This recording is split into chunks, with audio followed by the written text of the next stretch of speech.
Great. We have everybody here. Let's see if we can see Cheryl. Okay, well, my camera's not in the way. There, good. Doesn't matter which way it's turned, but you just made it blink red here and go off, so. Oh, did I? Yeah, don't touch it, okay? Oh, sorry. Now it's not working. Oh, I did something. No, Will did. The video is off, so put the video on there, right? Turn the video on there. Yeah. Just blinked. All right, good. All right, not bad.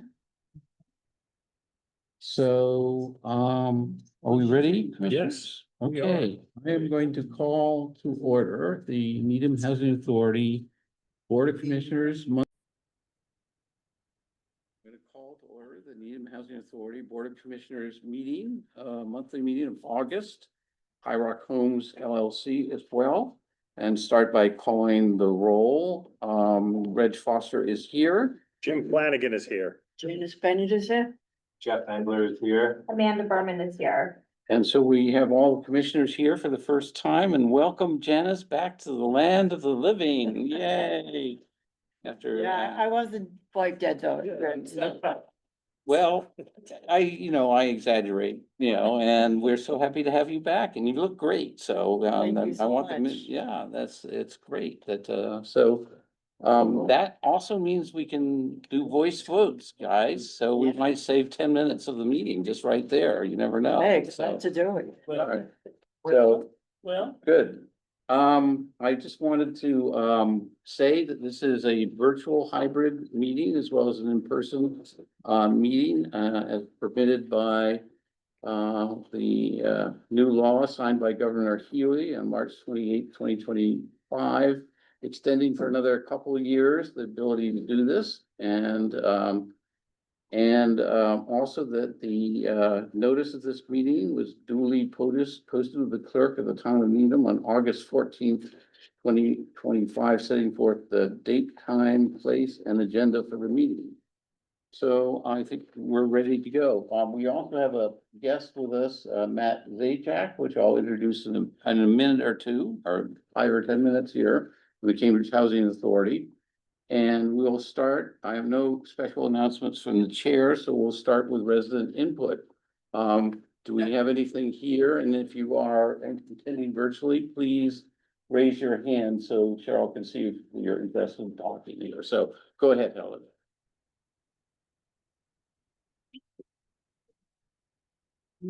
I wanna start by saying, am I supposed to face this It way? doesn't matter what you're being picked. This is where the camera is. If that you're wondering, you want to stand in front of the camera, but Okay. you can stand anywhere and it'll follow you around the room if you want to walk back and forth. I wanna say that, thank you for giving me an opportunity to speak briefly.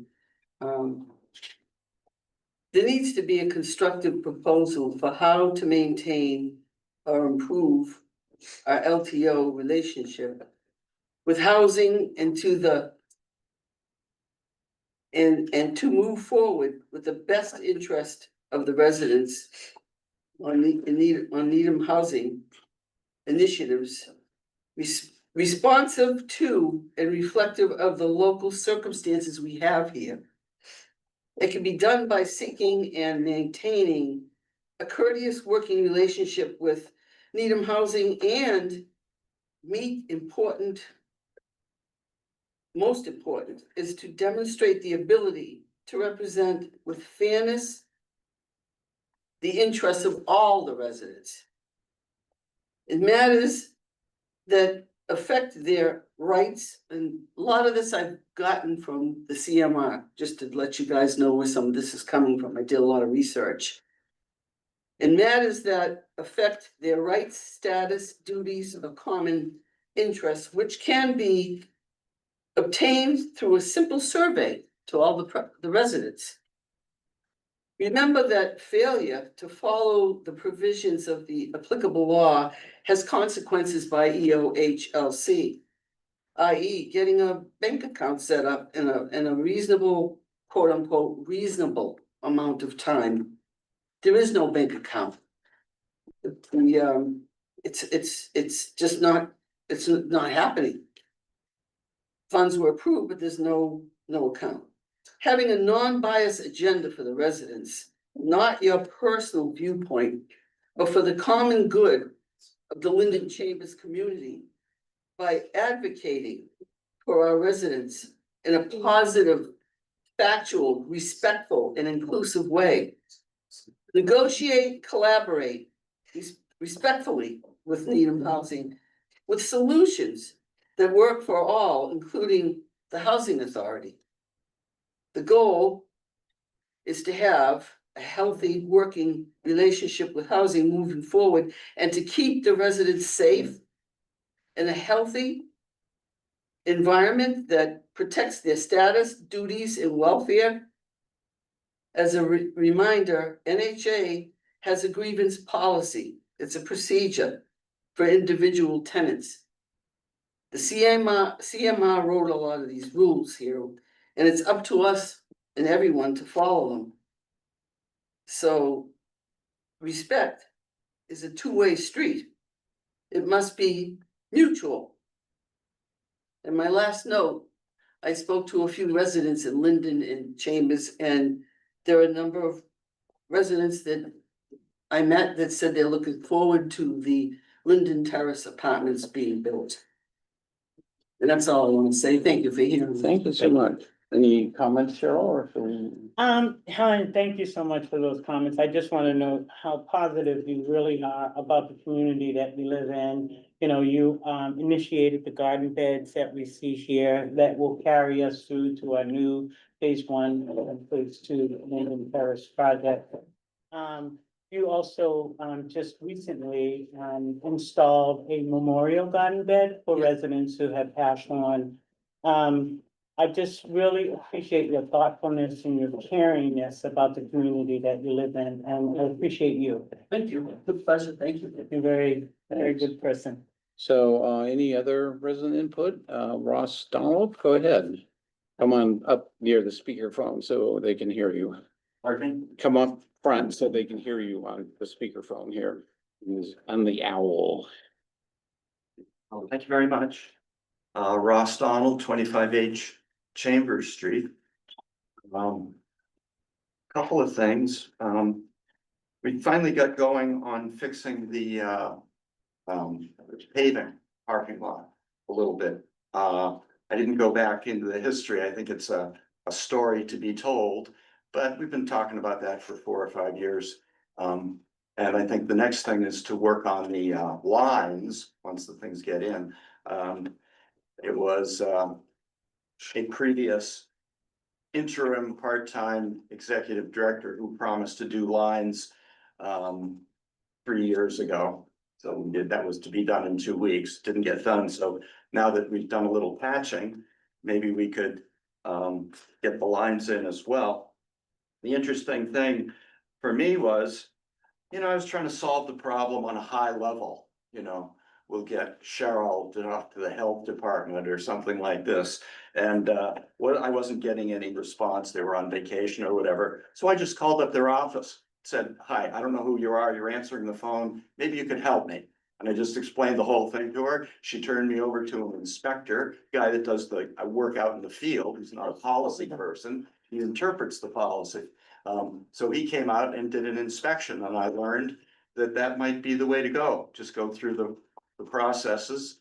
The process is, and I'll have to make it known to the residents, that there is a process, that they do an initial inspection to see if there's anything there that's worthy. Then they do, like you just called it, another inspection, more or less a real inspection with paperwork and so forth. And what he did was identify, by the way, and I couldn't make a complaint as a resident of the association. He had to take my complaint as a resident, an individual. So that puts a little twist on things, because I wanted to have the role of the residents association have a place. It didn't have, the residents association did not appear in any of the paperwork or the complaint or the order of correction.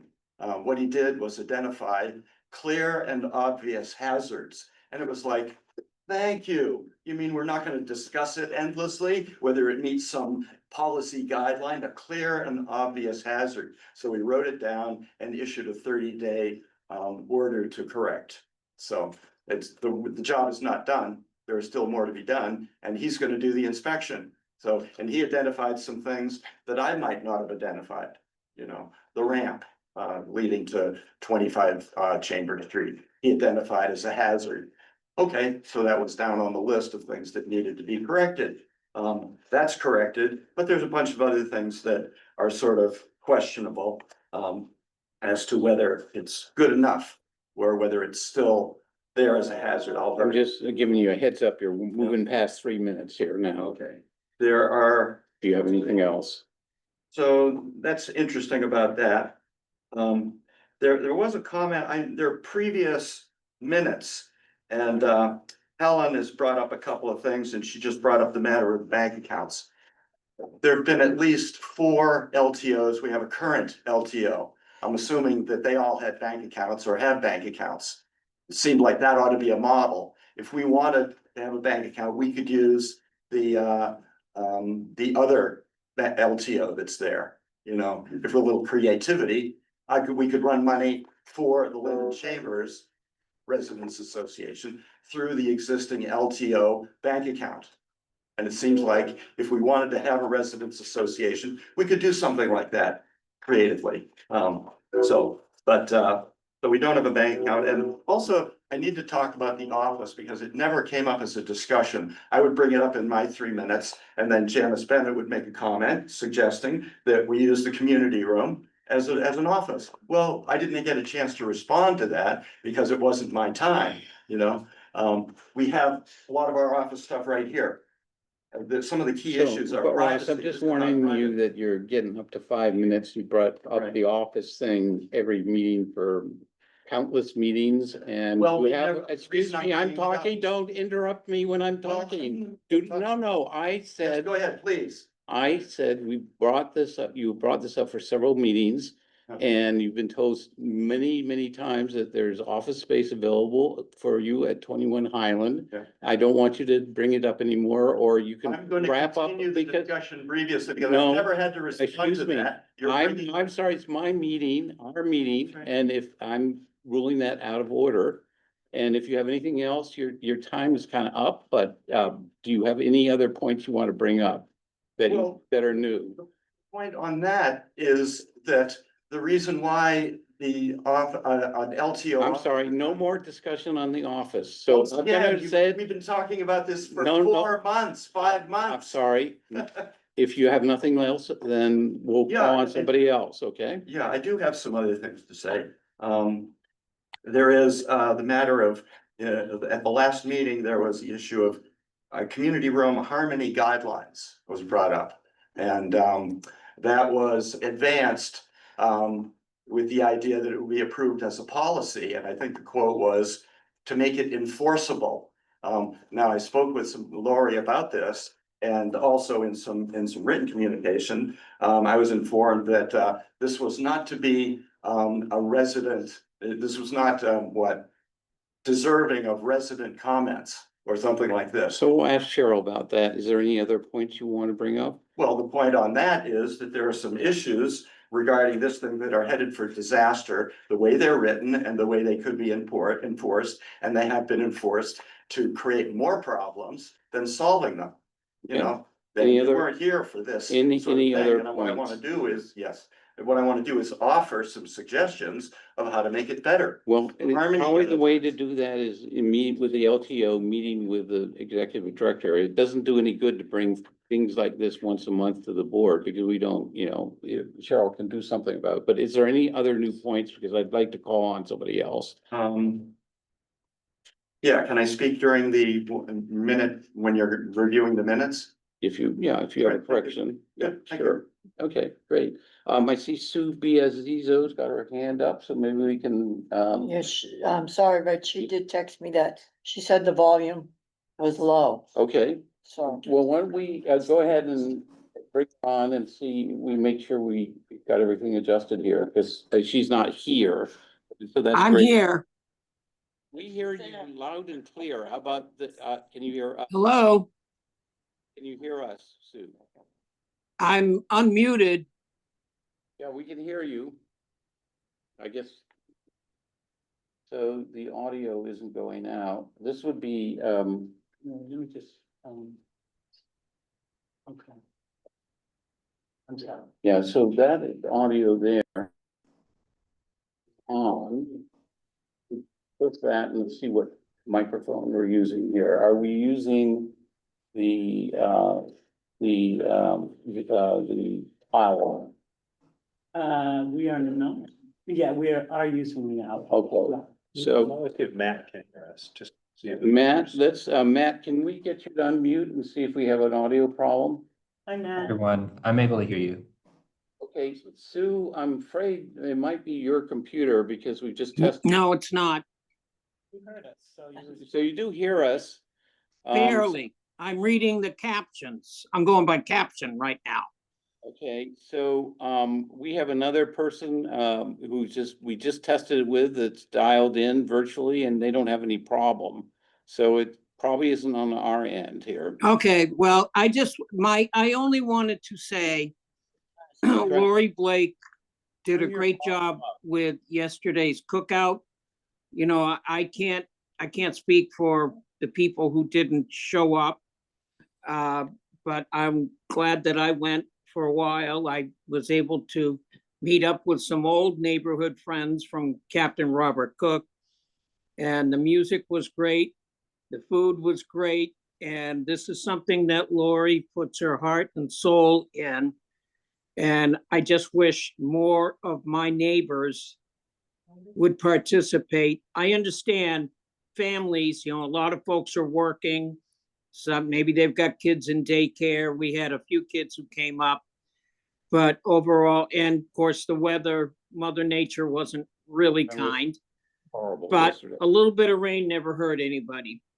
Maintenance guys were terrific. You know, it was the police. I had a chance to speak with them. So I'd just say overall, I think Lori has done a great job. I did write her a thank you. So I just wanted to pass that on to you. Great. Thanks Okay. Thank you. And Sue, try turning your microphone, your speaker up on your laptop or something. Just try that. Maybe a speaker, I don't know. Let's see. Okay, we're gonna ask you to go on mute because we're gonna move Yeah, on. See. okay. Thank you. Okay, before we go on, see if there's other comments, we got tangled up in Sue's tech there. Is there anything you want to say about Ross's comment about the community standards? So Community room his comment civil. about the complaint he made to the public health department wasn't the impetus that ignited the process to begin. Procurement was the process. And it just all, so, excuse me, I didn't hear you. You need, why don't you come up and sit closer so you can, can you just repeat what started the process? procurement. Procurement, that's correct. So our first quote that we received, we couldn't go with that person because he wanted half of the deposit to do the job. So we don't do that. So we had to go out and solicit additional quotes to get the work done. Yeah. That's part of the process that we must engage in as a public housing agency. It just coincided with Ross complaining to the health department about the potholes. But we were in process with a contractor in place to do the work. One is great. I just saw them Yeah. out there. I don't know if the commissioners had a chance to see them. Take a look, yeah. That has been a problem, you know, we've all been very anxious to get that done, so thank you. He was the lowest proposer, so that was good. We are still on track to get the work done in the spring with EOHLC through our capital improvement plan. As you may have seen in your packet, it's number one on the list. to begin in the spring. Maybe you can point that out, because it's on the And- agenda letter, you know, there's I actually highlighted them, so you Okay. could point it out, because it's Great. been Yeah. a problem getting the money for it, I so. will do that, Yeah. and then, there was something else that he said. And he but brought up the community guidelines, but on Guidelines, page which is one, page? 247, The 247 on the board guidelines, packet. Have been vetted by the board, which, love them, and it's also been vetted by our attorney as well. They're perfect as far as I'm concerned, and we are going to have them in poster size and post them in the community rooms. And do you need the board to approve them? We did Kind of? last week. We did, okay, Yeah. all right, last time. So it's Yeah. a, last time I met. Yeah. And so always, just worth repeating again, when we ever go forward with a new set of guidelines, that it's always with the understanding that we've got to try them out. If there's something not working, then, you know, they're not set in stone for the rest of eternity, and we can always tweak them or improve them or change them, so. But I do encourage the LCRA board to meet with me on anything that's on their mind, individually or as a board. Great. Are there any other people who wish to comment? Marlene, go ahead. Yeah, thank you for giving me the opportunity to speak. Could you mind coming up closer to the speakerphone, because Sue's having trouble with her computer?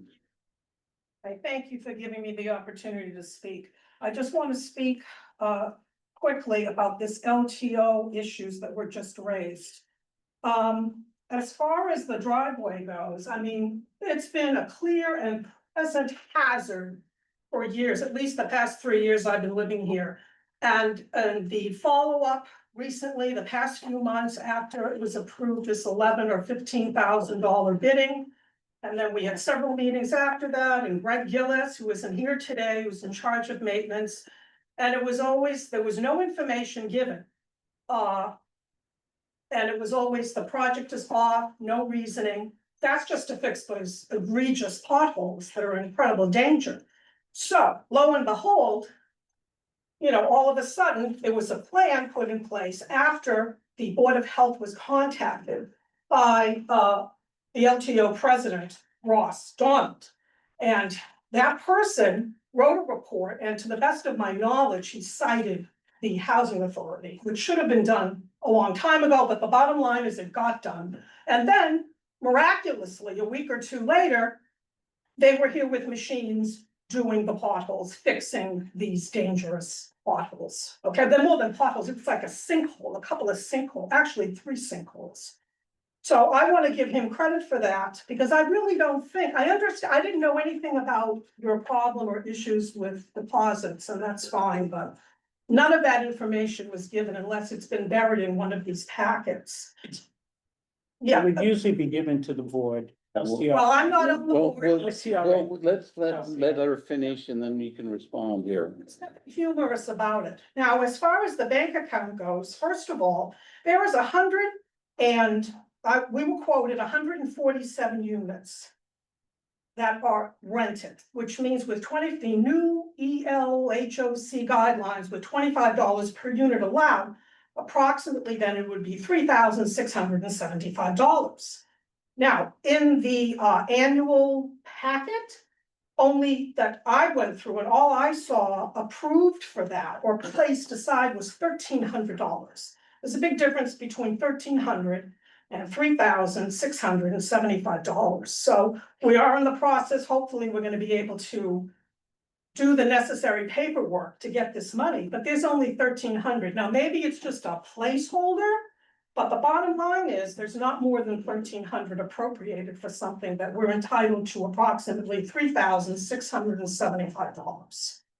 So that's an issue that hopefully that's going to be resolved in the full amount of money. Just want to let you know your time is up here. Do Then you have anything else? it's about the TCHOP committee. Can We you, wish that people would listen to what we're saying rather than just watching the clock. I understand you have to watch. no, I'm sorry, we do that because we got a lot of stuff to get through on the agenda. There's 2 things about this TCHOP committee and the recommendations that were made to this board. They demanded itemization for this $500,000 consultation, $300,000 for Cambridge Housing Authority and $200,000 for Watertown Housing Authority.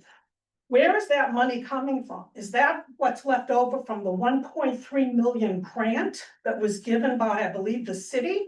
Or is that monies that are taken out from some other pot of money that goes from the federal and state government for the housing here?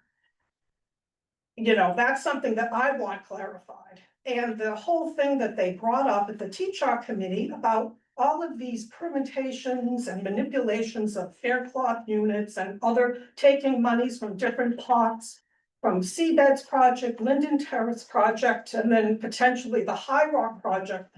And basically, they were questioning manipulating this to try to get the maximum amount of money to finish one project, even though that money is really allocated for another one. And I think potentially that kind of, I won't say misappropriation, and that's not gonna benefit the tenants. Is It there might any- benefit some. I got your point. Anything else? Well, I just Okay. think it should, Well, let just me- want that they finally, someone in this town has ethics and morals, and they stood up and they started investigating this. So they're not investigating, but I will follow up on your, I'm sorry, I'm not talking to you. Please sit down. Me? No, I'm not. I'm sorry. You can stand, but just don't interrupt, okay? Thought you were commenting. No, on I'm something not. else. Do you hear me saying that a second time? Okay. Do you hear me saying, please? Disrespectful. I'm not being disrespectful. You are being disrespectful, and Please. hang in there and listen to what I'm about to say before you get mad about it, okay? Just listen. I'm not debating this with you. Sit down and be quiet, please. You don't have a right to Please. speak to me like that. No, I'm a baby and I'm not. If you're not a baby, Please don't treat me. I'm like not that. treating like a baby, I'm treating like an adult. Please sit down right now. Don't have to sit down. I can Please stand and be quiet, okay? All right? Okay, great. Take up the whole- Stop talking. Go right ahead. Mr. Chair. So, a couple of things I want to comment on for everybody. There is not an investigation by the TCHOC. They have a different, purpose in life. Secondly, it is, in my opinion, understandable that there would be questions from anybody who, saying you're right, there'd be understandable, there are questions from anybody who doesn't know the details of what's going on if they just attended the TCHOC meeting and bringing them up in briefly at the beginning of the meeting, the board doesn't get those, isn't a great way of doing it. And thirdly, I wanted to ask, when was the last time that the tenants association leadership or individuals, as you said, have had a meeting with you about this and any of the other things that have come up? So the last time was in February, but I don't want to address any issue that regarding the site plan or anything regarding the tenants. I'd rather them meet with me. That's right. Well, that's what I'm saying. So last February is all so, I'm gonna suggest to the board, but it's a board decision, not a chair decision, that in subsequent meetings, our next annual, monthly meeting, the September meeting, that we don't allow any comments from the tenants association unless they have been able to schedule a meeting with Cheryl and bring this and all the other topics. And I'm happy to attend if I'm invited, but it's Cheryl's meeting. And I'm happy to spend as much time as anybody wishes, especially if it's the tenants association and especially it's from Linden Chambers, because, it's one of the projects, explaining everything. And taking, and following up on questions that can't be explained, and maybe even having one of our development consultants there as well, if they're that kind of question, but how does the board feel about this? Because this is, I'd be willing to second that motion, but. I'm not making a motion, it's just a, we don't need a motion, it's just a Okay, petition. let me Yeah, go ahead. Just say this. As a tenant president, vice president and treasurer, You're speaking to me because I don't want to have a Oh, dialogue okay. going back and forth. okay, thank you. I think it's best that the TO meet with the executive director. Mm. Just for the fact being that they have all the time, not all the time in the world, but they have her direct attention. And that's where they'll get the most bang for their buck, because Cheryl will sit there and she'll take great notes, and she will respond in kind. And that's what she's always done, so. Great. So you're their tenant commissioner, of course, and so you've walked a few miles in these shoes. Yes, yes. Before you And were that's- commissioner. Sorry, Yeah, over here. that's where they're Just gonna like get, Michael Fee, you're talking to the moderator here. that's where they're gonna get the most bang Yeah. for their buck. And Jim, what do you think? You've been I- second most senior board member here. I can't say it better than Janice, or nor do I have that perspective, but, that's where the dialogue can take place, and the back and forth, and the more depth. And Jeff and Amanda, how do you think, what do you think we should be trying here? I mean, I'm supportive of that. I think the tenants and the residents will. It's just more effective than to voice issues at the board level. Please don't say So anything. I'm supportive of that. I don't think, I'm not sure I would go quite as extreme as no tenants can, or residents can speak. No, the tenants association. Oh, the tenants. Leadership. They will happy to have them have their normal time at the beginning of the meeting next Okay. time, but only if there's a meeting. The long wait, we've been talking about that every month for some time, and there hasn't been one since February. And again, it's just not an effective or useful use of everybody's time. Agreed. And that's I all. just want to add one more thing. Yeah, sure. It is a great idea. It's the best idea for the tenants to meet with the executive director. But if they go, and then they come back with the regular comments. I don't know if it's a good idea for them to bring that same discussion back to a meeting. That should go on to the next meeting with the director. Well, maybe, but they may not be, it's Because okay. then I'm it's just, all I just done. want to have a meeting to happen, because I think a lot of these could, if we get dialogue going, a lot of these questions can be answered much more quickly than waiting for the next monthly board meeting. Yeah, here. no, And I think no. some of the questions are legitimate. What my Yeah. point is, Reg, though, that Charles should get back to them on those particular items that they bring to her on that particular meeting before we get to our next monthly meeting, so we don't have to drag it on. But I think there needs to be a meeting, because some of those questions are really complicated. They're simple questions with complicated Well, answers. that Yeah, question's yeah. not gonna answer them that day. Right. She's gonna take them under consideration, But we'll. but hopefully get back within a month. Well, no, have a meeting and go through it and sit there. I'm happy myself to sit there for as long as people have questions and. Because the residents, they do deserve. They their do. due. Yeah. And Amanda, thoughts on your part here? Um, You're our newest member here, so welcome to our this discussion. So I'm struck by the fact that there hasn't been a meeting since February.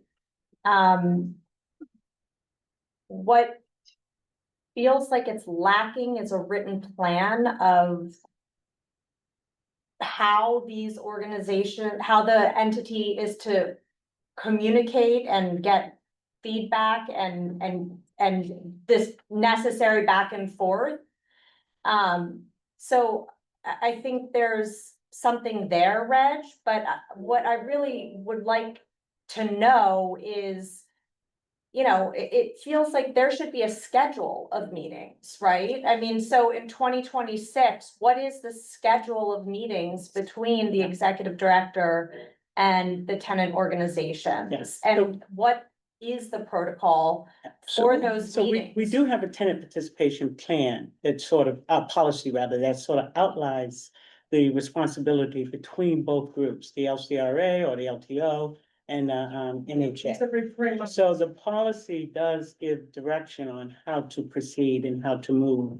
And as Janice mentioned, I'm completely open to meetings and setting that precedent and working with the group and helping them to understand the process. Well, maybe you can make Amanda's comments part of the agenda for this meeting that we want to have happen Great. before next month. That's great. And come back and say, here's the schedule, or here's the adapt, tweaking to the process or So- whatever. And So the case about the bank account, I mean, not one board member would know what to do, how to, other than Janice, to respond to that. Those are issues that need to come to me in a board meeting. Anything about the state plan that that our LCRA has received a copy of should come to me in a board meeting. And I've mentioned this on several occasions, that you've got to schedule a meeting with me, just schedule a meeting with me. So, you know, that's something that we have to do. So maybe you can take that on as an action item and, you know, develop an agenda for everything that anybody can think of for that meeting that hasn't happened since February and, you know, if it's okay, share it with the board and say that we're meeting on such and so date, with this agenda. I think what also would be helpful is that, you know, written communication from the tenant organizations on a quarterly basis to know what the issues that have been brought up and if they have or have not been resolved. I think that feels more productive, than this back and forth that where these same issues are brought up. I guess I'm trying to, I want there to be the acknowledgement that the board wants there to be this Right. back and forth line of communication, but this is a very unproductive way of doing it. And so if there's gonna be accountability, you know, if there feels like there needs to be accountability, then put it in writing so that we can actually see what's being brought up, what's being attended to, what's not being attended to. And then the board can intervene to say, why is this issue not being attended to? And we can have that dialogue with Cheryl to find out. And if there are issues, then engage the tenant organizations in the necessary way.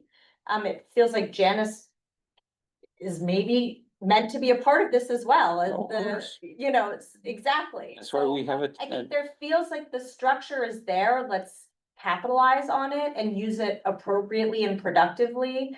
The last thing I'll say is, you know, is there a mediator that's needed here? Because there seems to be. There's just no meetings. Well, So let's- then let's start there, because I agree that I want these things to happen for the tenants, but this is a very unproductive way of communicating and trying to move the ball forward. So I think, are you clear? Absolutely. And I would just build off what you said, Amanda, that Well, I would oh, like to you- respond to oh, Amanda. go ahead. Amanda, there's a good chance that, you know, this tenant organization could be unrecognized. They're not following their own bylaws. Like you said, and I'll put it a different way, Well, it's a train wreck So going let's forward and let's hold, nowhere at the same time. let's hold that and just say, we need to try to make this work better than it Because they need is. to have a bank Yeah. account. That's one of the, Reg, I have a suggestion Yeah. based on some of my, a little bit analogous here, but there also, I think, is a he said, she said miscommunication. I think when these meetings happen, the issues should be identified in writing. And then when there's a response, it's here's the response. It might be closed out, it might remain open, and both parties, the tenants and the Yeah. executive director, and we will have a running, and some new issues get added and some issues So- get closed out. And it's very clear as to this is the issue, this is the response, and some may be open, some may be closed, some may need our attention. But in that case, we have a document that everybody agrees is the working document. And it's just a living, breathing thing where issues get closed out and issues get added. And that's what Cheryl and the tenant Sure. associations work from on a go-forward basis, So as let's- opposed to just verbal, we brought this up. And if there's a little miscommunication after the meeting, Cheryl can take It's the a- list of issues, give it back to them and say, did I hear you? They can say, yes, these are the issues. And, then and we you can go. then manage and track them, building off it, Exactly, and then they 100%. get closed. So, can we give this all to Cheryl? And, let me say a couple closing comments without hopefully provoking anybody wanting to say anything more, but this has been a very good discussion. Number one, you just reminded me that, Janice knows this, and so does Cheryl. There's actually a whole policy about how do you put things on board meetings, agenda? Because we're required to if anything we talk about on the agenda, it should be advertised in advance under the open meeting law. That I haven't shared with any of the new board members, you know, so I just made a note that we need to get that out. You know, and to all of you, basically, and probably me and Janice just to refresh our memory where we left off. And there's also communications, the roles and responsibilities between all the different actors that we have, that you haven't gotten. And then, thirdly, I would like to invite the commissioners coming off of this discussion, if you think of some more additional thoughts that should go in as part of the, agenda for this first meeting we're trying to get happening, not first, but, meeting between now and our next board meeting, that you send Cheryl an email, but do not copy all, because when you do Right. that, it's a foot fault in the open meeting law, and we're having a virtual, serial discussion of issues that is not supposed to happen except at meetings here, as we've just done it. And just send it to Cheryl so she can pull that all together, all the input. You might think of something tomorrow morning that, we can come up with tonight. And then, let's see, if we can make this a successful meeting and go from there. And if we need to change some policies or there's missing elements that is not helping us to be efficient and functional and in communications, then we should change things. Yep. Make sense? Yes. All right, Good. great. I don't see any more hands up. So I think we'll move on to the next agenda item, which I would like to propose that we take out of order. So we have Matt Zajac. Matt, can you unmute yourself and turn on your camera from the Cambridge Housing Authority, and if it's okay with the board, so he doesn't have to wait for another hour. That we would go to agenda item E2, which is the Seabeds Way Preservation and Modernization Project update from the CHA. And just a general update of how we restarted the project. And then there's a particular decision that has been very painful to take regarding solar power generation, but there's just no alternative that we can come up with. And I just thought that was an important board information item to put forward. So Matt, since we have three new board members, could you do a little bit more of a introduction to yourself and the role that Cambridge Housing Authority has been playing? Well, not maybe back to 2021, but certainly with respect to the Seabeds Cook project and the role you play currently, and you're standing in for Chris. So go ahead, our project manager. Hi, everyone. It's nice to be with you tonight. My name is Matt Zajac. I'm the Deputy Director for Planning at the Cambridge Housing Authority.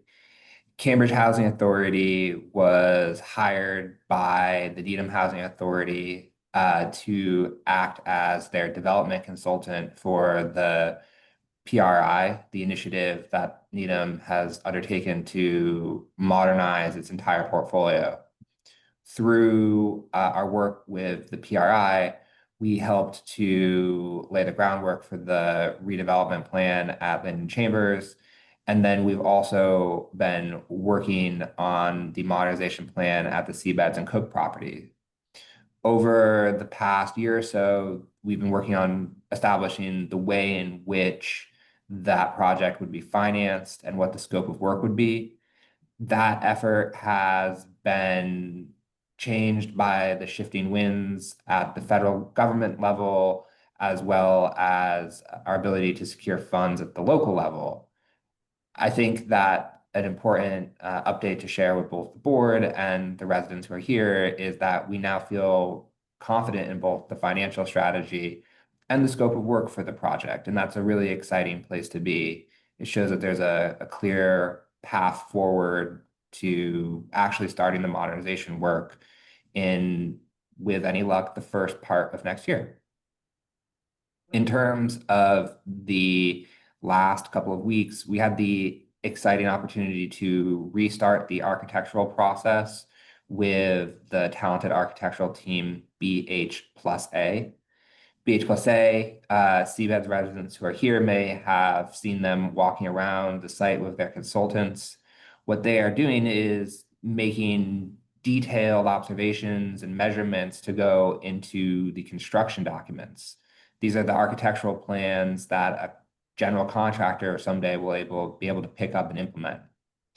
BH+A and CHA, along with NHA, are in the process of planning and scheduling a resident meeting at the Seabed's property for September, which will be an opportunity both to provide a detailed update on what the design is looking like and gather thoughts on some key points. We're really looking forward to that opportunity. It's always a pleasure to talk with the residents at Seabed's.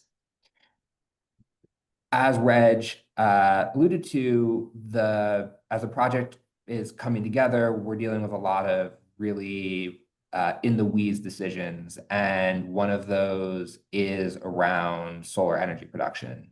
I'll pause before diving into that presentation to take any broad questions, but I want to note that solar is part of the project because the renovation at Seabeds has a focus on making sure that it's a green and sustainable property, and we are excited to bring some renewable energy to residents.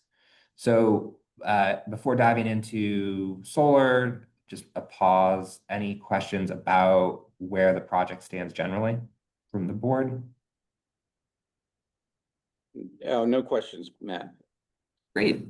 So I am going to bring up a presentation on the screen and I'll run through it and then happy to take questions once I'm done. I think it'll take about 5 minutes.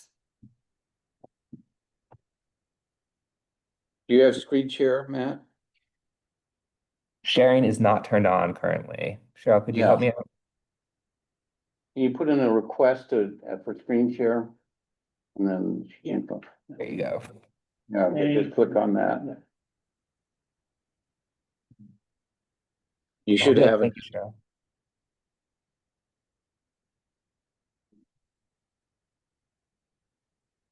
Never even did.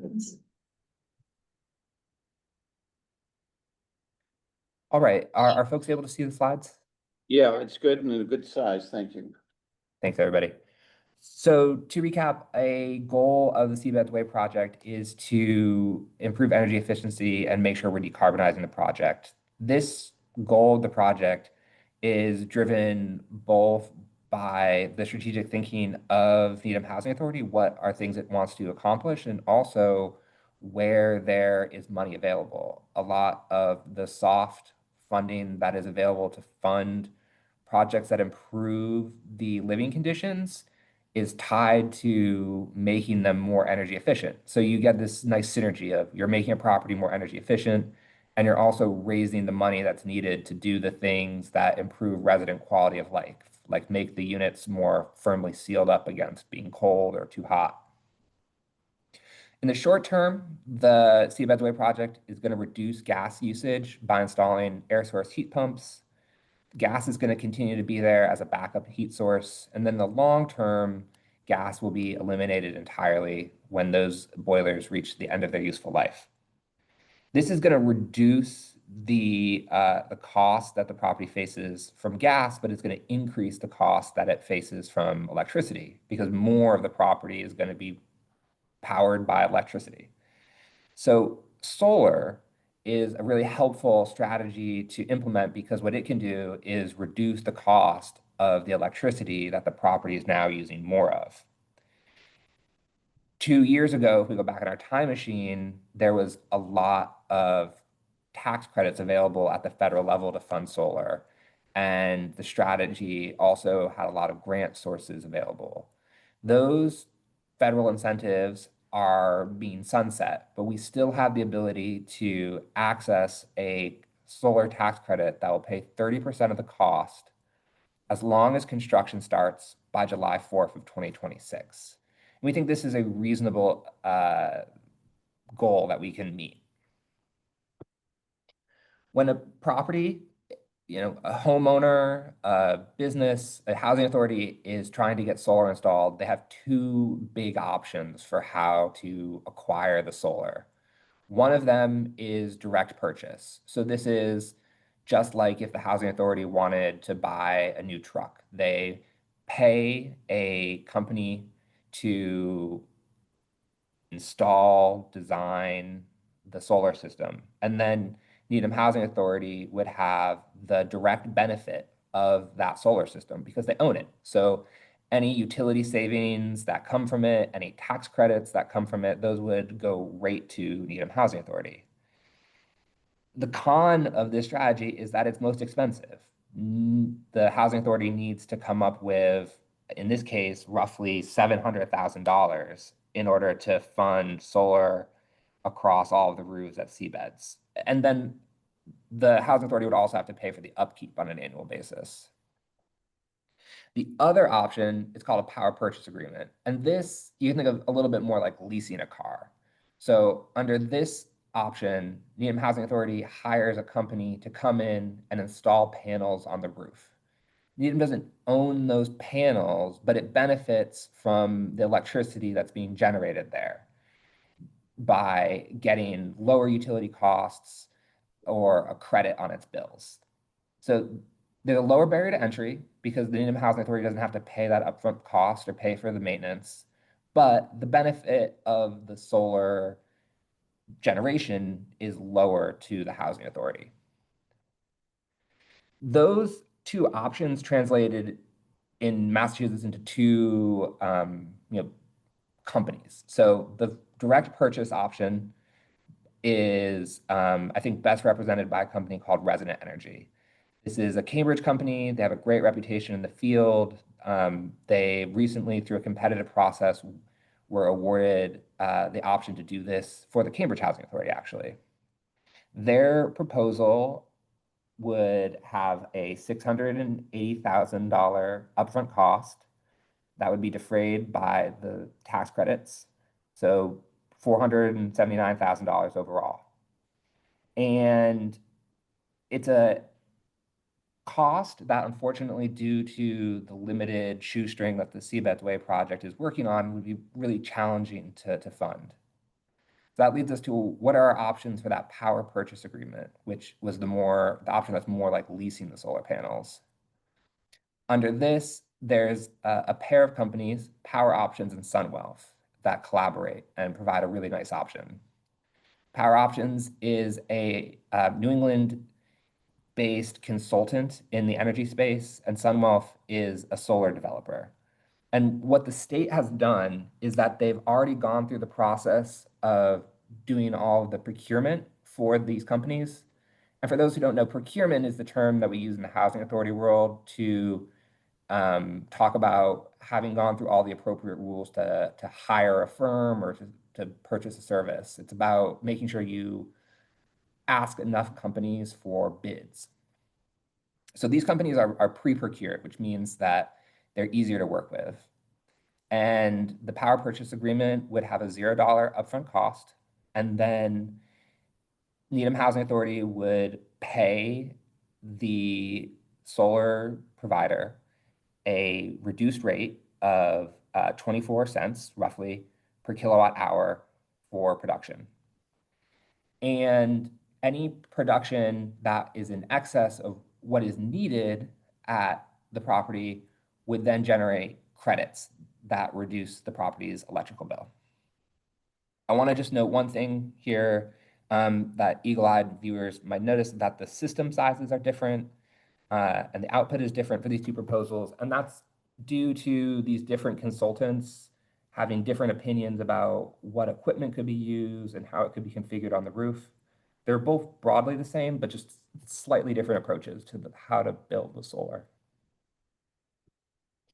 So the recommendation that we want to put in front of the board is to pursue the power purchase agreement. Unfortunately, it's a decision driven mostly by costs.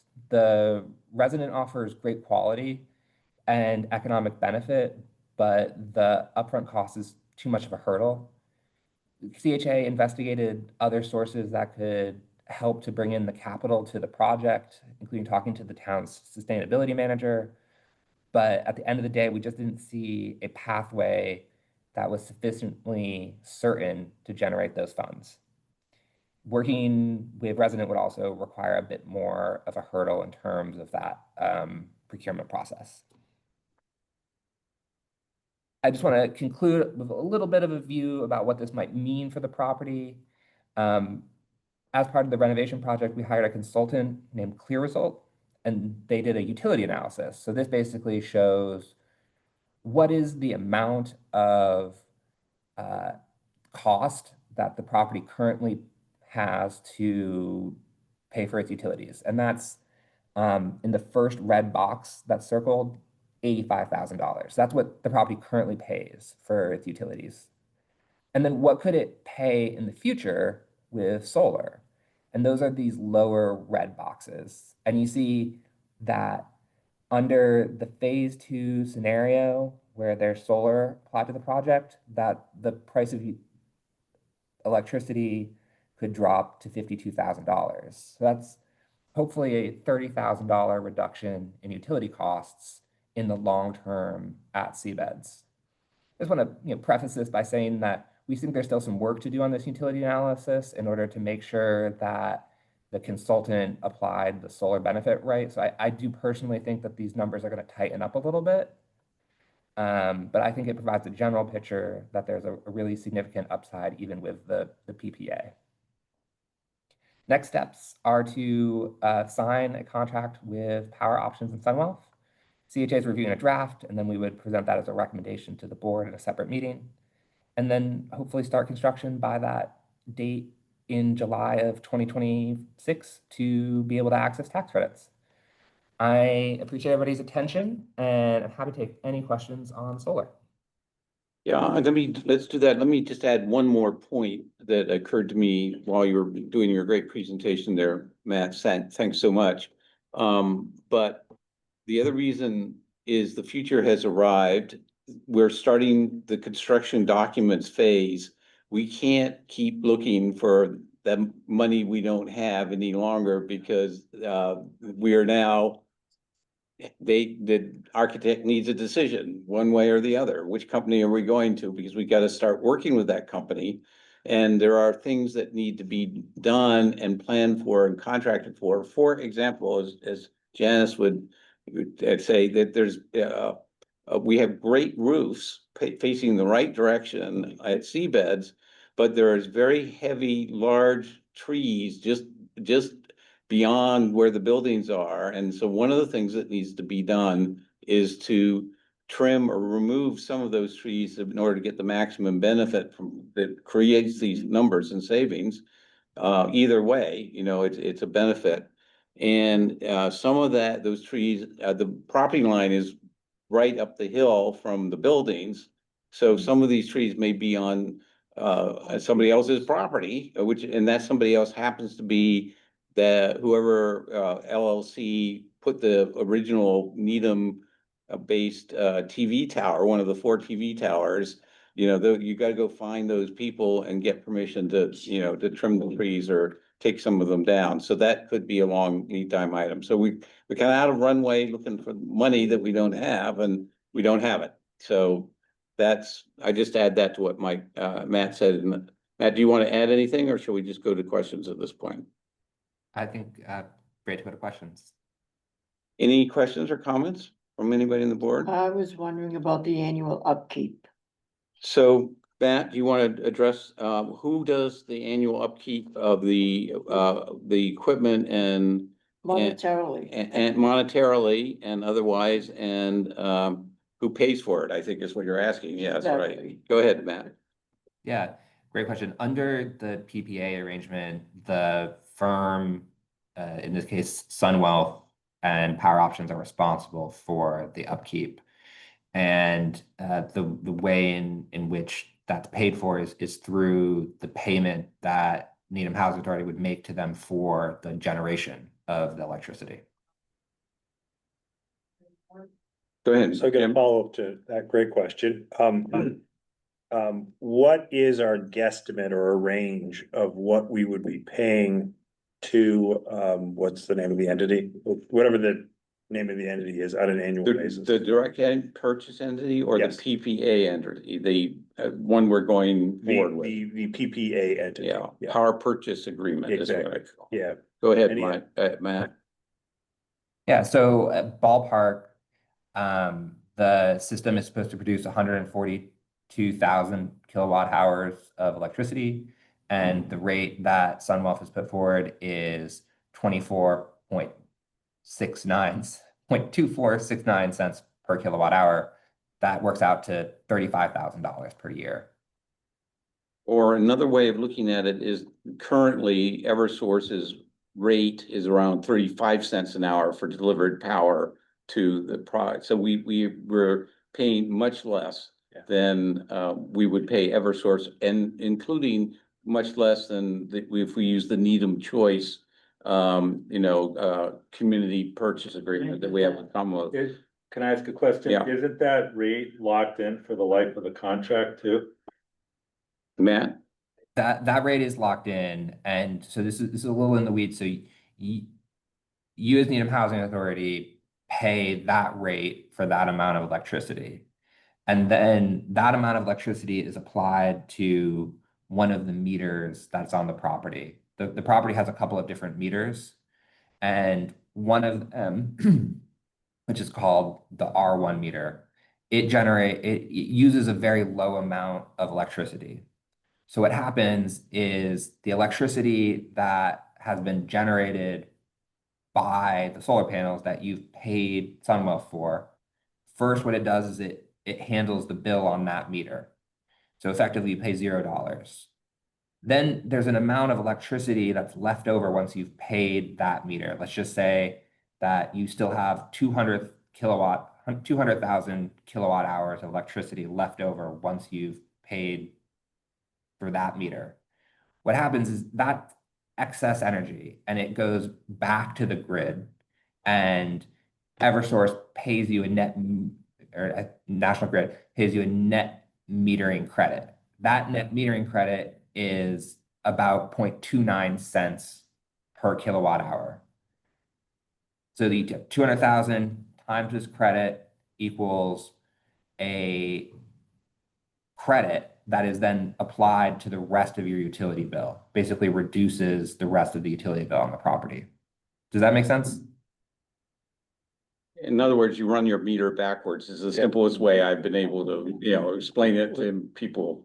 So my original question had to do with kind of upfront capital costs versus, payment. Yeah. And what I hear is about a 15-year, especially when you add the annual upkeep we'd have to do on our own. You got 440,000 upfront, net annual upkeep versus the 35,000 payment. You're 13 to 15 years. The world's gonna change a lot with solar and everything, so that's if it was 5 years or something, and we had the money, which we don't anyhow have the choice, it might be different, but that time frame. But it's sort of a gospel in all but exceptional cases that it's always better in the long term business case wise, which is what you're getting to. If you can afford to direct purchase it yourself, because you can amortize that direct purchase from the saving, you get more annual savings. So just using myself as an example, I've got now a 26 kilowatt system installed at home, and I'm tracking that every month, and I'm about 4 or 5 years in, and I'm about half paid off the upfront capital cost. In 10 years, I'll pay up the upfront capital cost.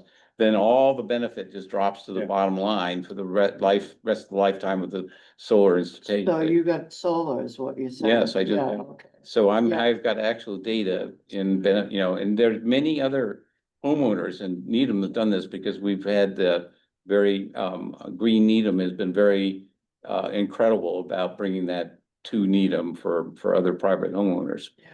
The Green Needham didn't have the money. Right, but just to play devil's advocate though, you, cause anybody that lives in Needham, if I had a nickel for every solar company that's approached me to put up, but if you move out of your house.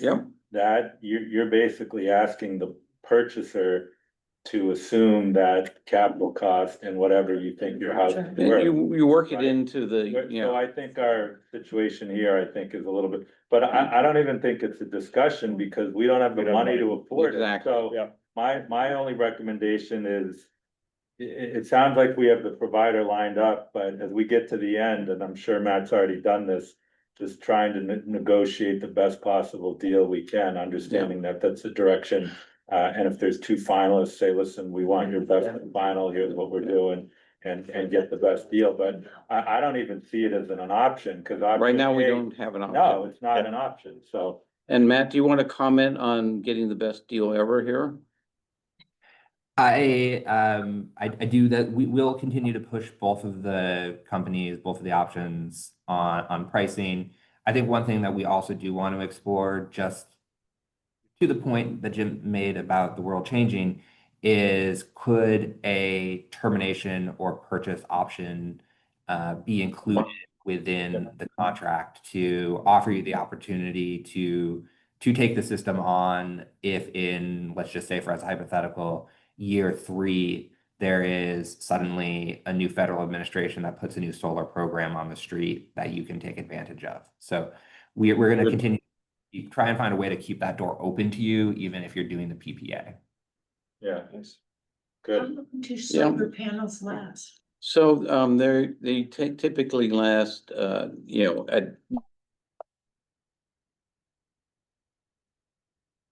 least 20 years, and but you go a given panel, my panels, let's say, were rated at 425 watts.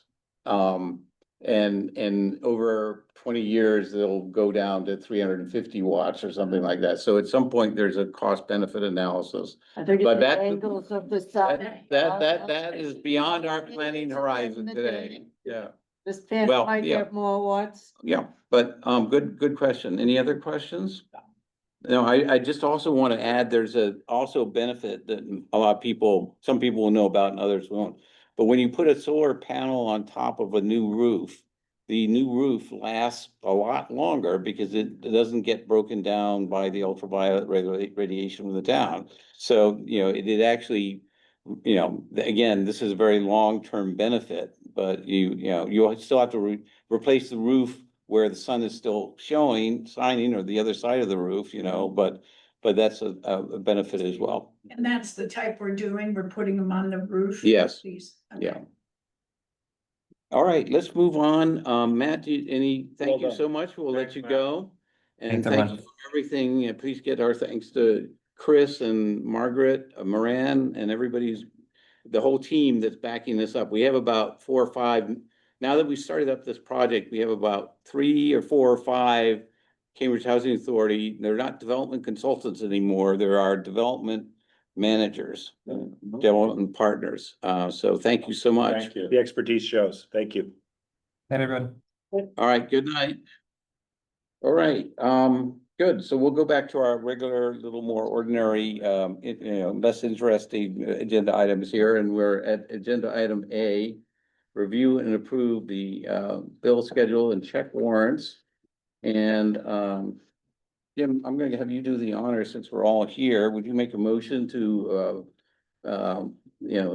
approve A1, the NHA bill check warrant? So moved.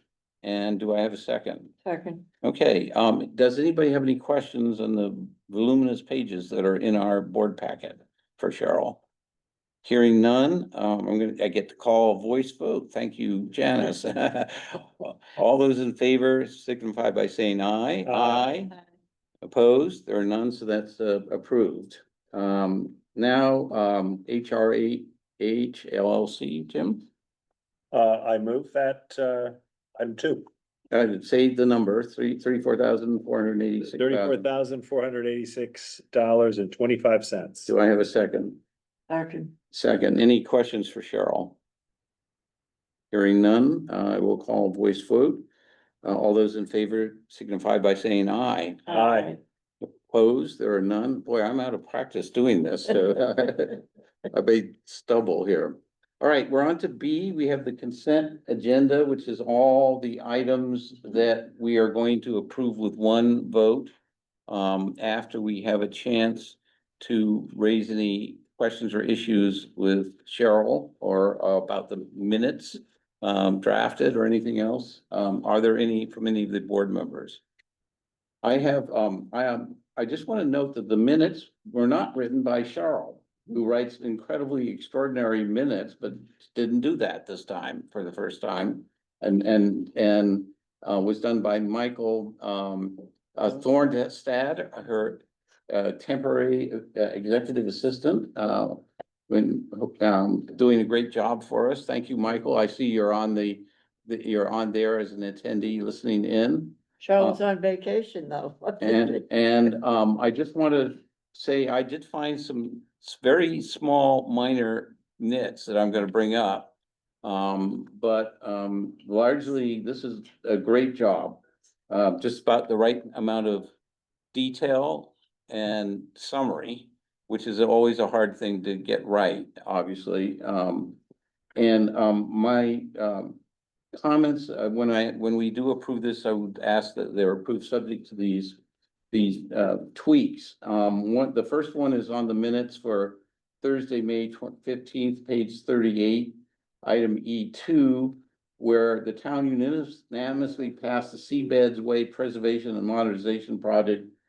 Actually, what they did is they unanimously passed a $3.2 million CPA funding grant to support the Seabeds Way Modernization Project, because, you know, these minutes are there for somebody to read a year from now and wouldn't know what that meant otherwise.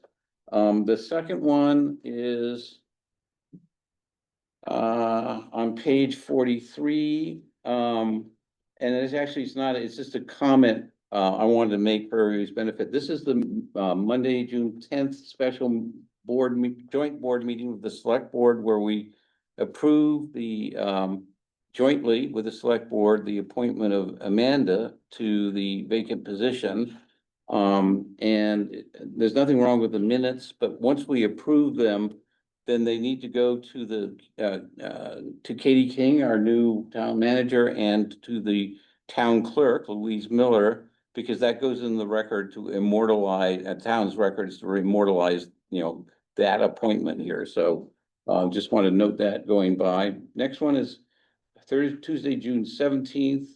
Probably should say Thursday, June 17th. Is it that's right. We did it on a Tuesday.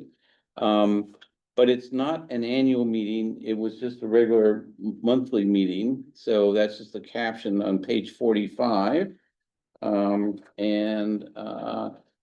last one is on page 50, which is close to the end of the meeting. This is the last, that same meeting we're just talking about, where it said we didn't do this, but it has us adjourning before we then had a discussion and appointed Amanda to take over as the treasurer from the temporary treasurer position that Jim was filling while we were waiting for that new empty commissioner slot being filled. So that adjourned caption that says adjournment of regular NHA and HR meeting, it needs to go to the end after the motion and vote. And probably after the information, all the emotions of vote. So, so that's it. And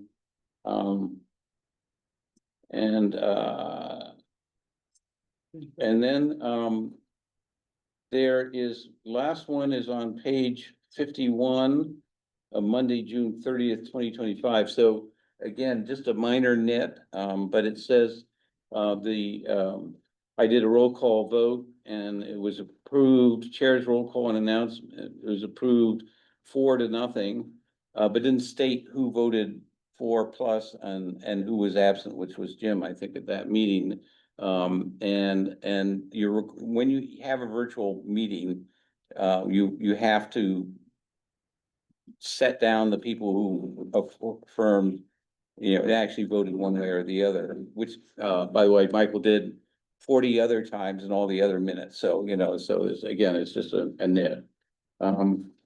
And so if there are no other comments, with that, we have a motion to approve and a motion second, and hearing no further discussion, all those in favor signify by saying aye. Aye.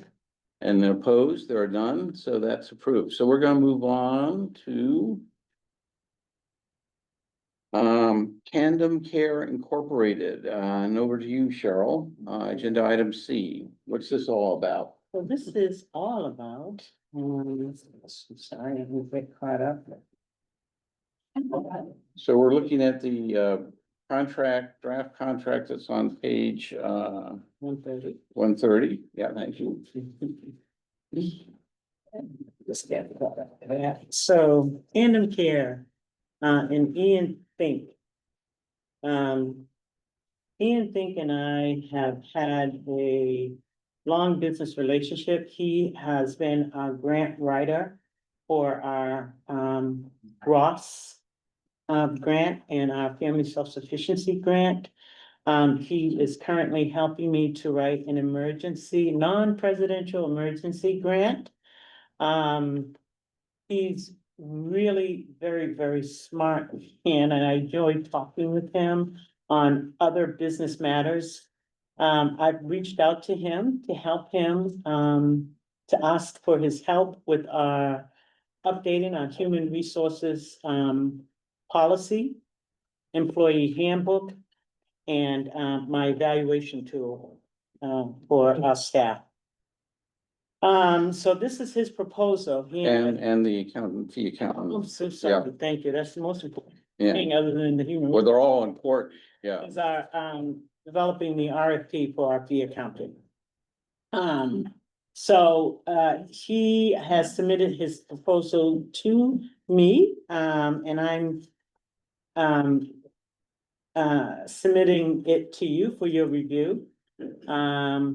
I have decided to engage in his services and I'm very excited to, proceed with him and getting some of these tasks done.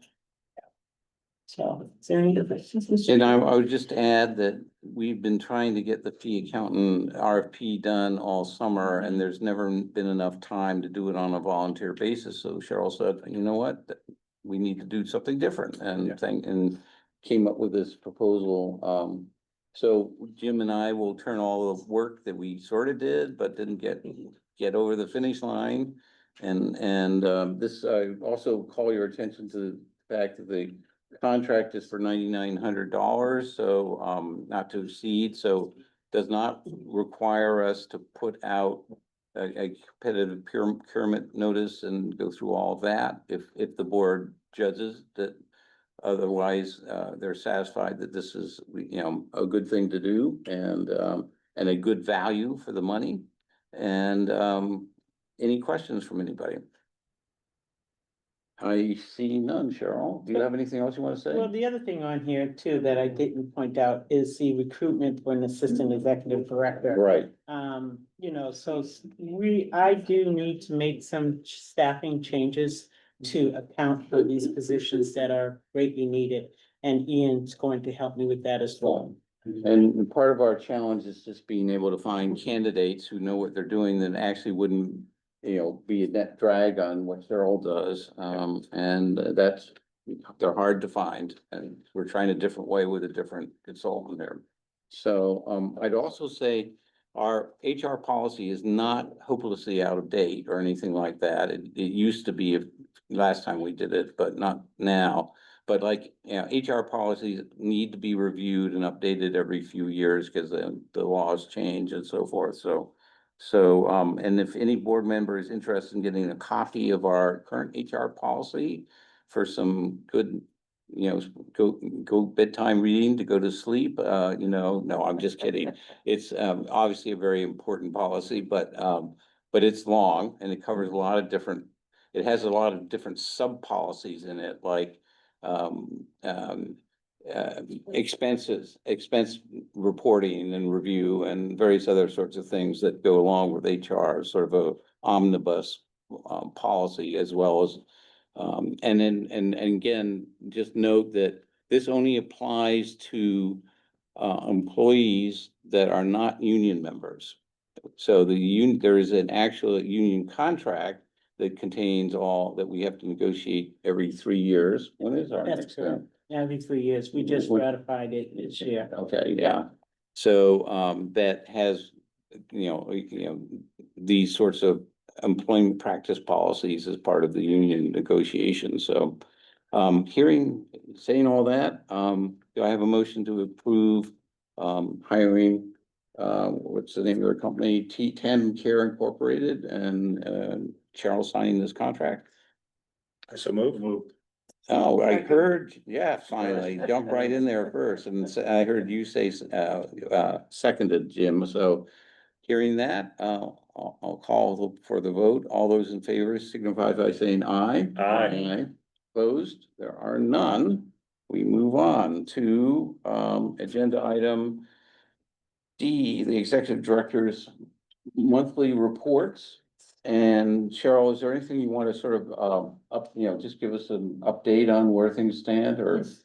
Go So, ahead. as you can see, there's still placeholders on here, more information to come on the, ACOP and HOTMA, as well as, ACOP and HOTMA. And then we have, four-year review, for, parking policies for, one for Linden Chambers, Seabed's Way, Captain Robert Cook Drive, and High Rock Estates. And you wish us to approve that? Not necessarily. okay. We will hopefully approve it at the next meeting. This Okay. is for your review and Great. digestion, and, I hope to meet with our tenant, groups, regarding this policy as well. Yeah. But this is for your first review, and I'm hopeful that you'll be able to vote it at our September meeting. Great. And, anything else? And that's it for the parking information. The other item in my report is, just an update to you on the, Massachusetts Water Resource Authority. I put that information in your packet as a recap. The NWRA, held a meeting with Needham Housing Authority way back in February of 2023, when I just became a new ED. And so, this is, the meeting, the email from them to me on the water tunnel project that is currently happening now. I bring this up because there was a breach in one of the tunnels at our Captain Robert Cook Drive property. Couple weeks ago, right? Couple of weeks ago, water was seeping up through the ground, and we had the town out there. They didn't know what was causing the water to come up and puddle in front of the property at Captain Robert Cook Drive. We reached out to NWRA. They came out and investigated and realized that one of the tunnels had a breach. And so they dug down 6-7 feet deep to fix the pipe. Then they discovered there was a second breach. But they did a very good job of getting the work done quickly and restoring the site. They do come out every quarter just to check, to do borings and testings, et cetera, related to this project. And I think that's it. I mean, we can certainly invite them to a virtual meeting with us if you all have more questions about the project that's not answered in the slides that I will. Well, let me add a couple of things. Sure. At the end of the slides, there's a couple of links where they keep an active website updating on the current project. But just to, one of the things we decided to put the whole thing in is we have 3 new board members, and who knew that the main south feeder tunnel for all the south part of the main tunnel that comes from the Quabbin Reservoir runs right under our property 600 feet down, and there's an easement on the property for when they dug it whenever decades ago. And this whole project is about the tunnels now being 50 to 80 years old, and there isn't a way of shutting them down, because there isn't a backup tunnel to use and they're getting to the point where they need maintenance or to avoid having any kind of catastrophic shutdown. So we all discovered this when they showed up 3 or 4 years ago, 3 years ago, and say, hey, we just want to let you know about this project. And Needham uses that. If you ever wondered where Needham gets its MWRA water from the Quabbin Reservoir that we use in months like this August, where there's been a drought for 2 months, and our well fields are growing going dry and we get a do not water notice, from our water, our DPW.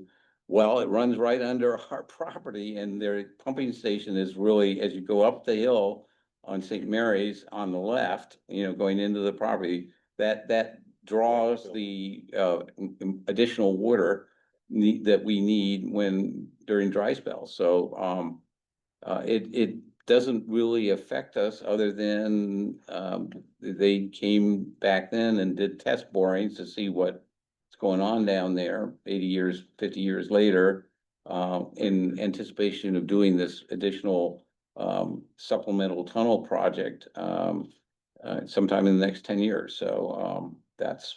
Isn't there a schedule for the big project? There is. So go see the website if you're Yeah. curious about it. There's actually some articles in the new Needham Observer from every year or so. There's an article about the project and, and our no waters, parts and so forth. And, but Is that new project expected to impact the property? no, they're boring. Significant. They're boring something understand, but they have a right to do that from Okay. this easement and they have a right to come, do anything they want, coming right across our property. It doesn't have anything to They do don't with, need easement. yeah, They came on the. it has nothing to, that should have no impact on anything we're doing at Seabed's Way or down the road, or hopefully in a couple of years at Captain Robert Cook.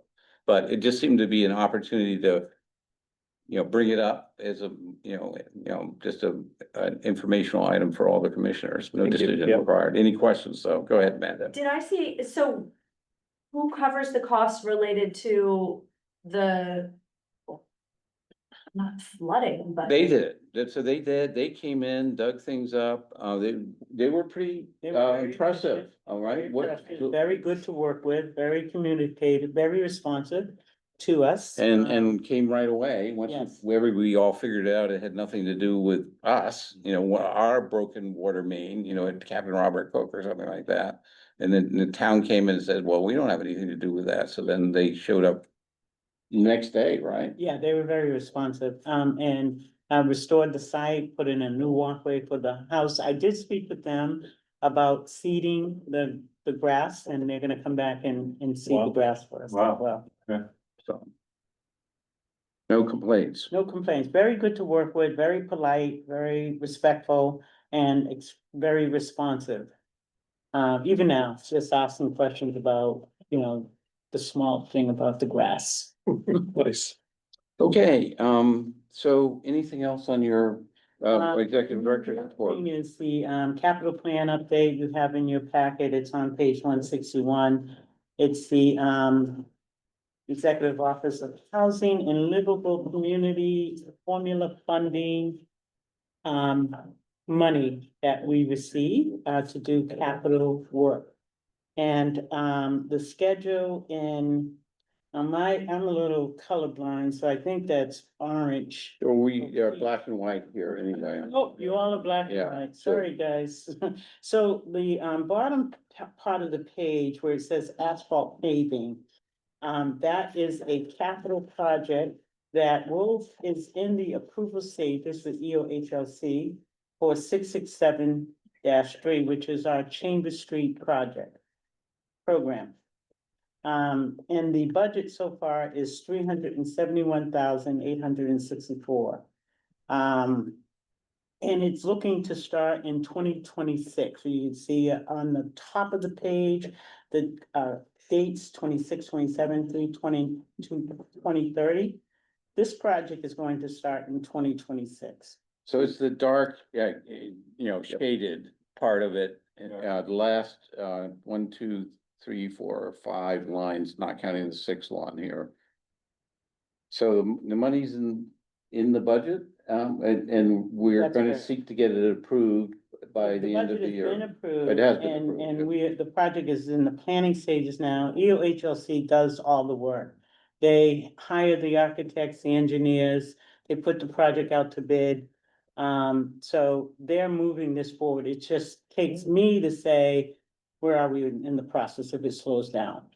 So, this is very good. I've met with our RCAT, Jim Baxter from Chelmsford. he came out and sat down with Greg and I, we walked the site. And these are the capital items that, we have designated, for the next 5 years. And just one more piece of information, if you want to get your pens out and write this down, because I was curious myself. If you add up the 2026 column, this is again for our 160 state subsidized units, so that's 152 at Linden Chambers and the 8 at Matthews House. It adds up, 2026 adds up to $727,113.49. And 2027 adds up to $491,078.24. And the total, if you add in 28, 29, and 30 is 1.494 million and change in the next 5 years. Now, it seems like a lot of money. But if you divide it by 160 units and you say it's over 5 years, so you divide it by 5 years, it's not, you look at Jeff, you know what it costs to keep up new buildings, let alone old, ancient buildings like we have. And, it's great to have, but we probably need 2 or 3 or 4 times as much to really take care of things here. So that's why we keep finding ourselves in the position of, we have in Chambers Street is, it's just not enough, to not even let the deterioration happen in the first place, which is what happened here. So, And then the lighter areas with the lighter shaded areas where you see active, those are projects that are currently going on. So, first 11 lines. first 11 lines. We're also looking to do, the Federal Pacific Panel Replacement Project because we also have, with EOHLC, a sustainability, coordinator. And he is looking to do some of those heat pump, oh God, I can never say them correctly. I want to call them saddles. It's like saddlebags on a horse. Saddlebags on a horse. It's a new form of heat pump that it looks like it works like a window air conditioner, and then you can just drop it into any kind of casement window, and it hangs down on the outside and the inside, and it only keeps the window open about 2 or 3 inches, and it runs on a 20 volt, 120, a 20 amp, 120 volt system. So it's a whole sort of almost order of magnitude cheaper than putting in even mini splits or any other form of heat pump. And it was pioneered by the New York Housing Authority.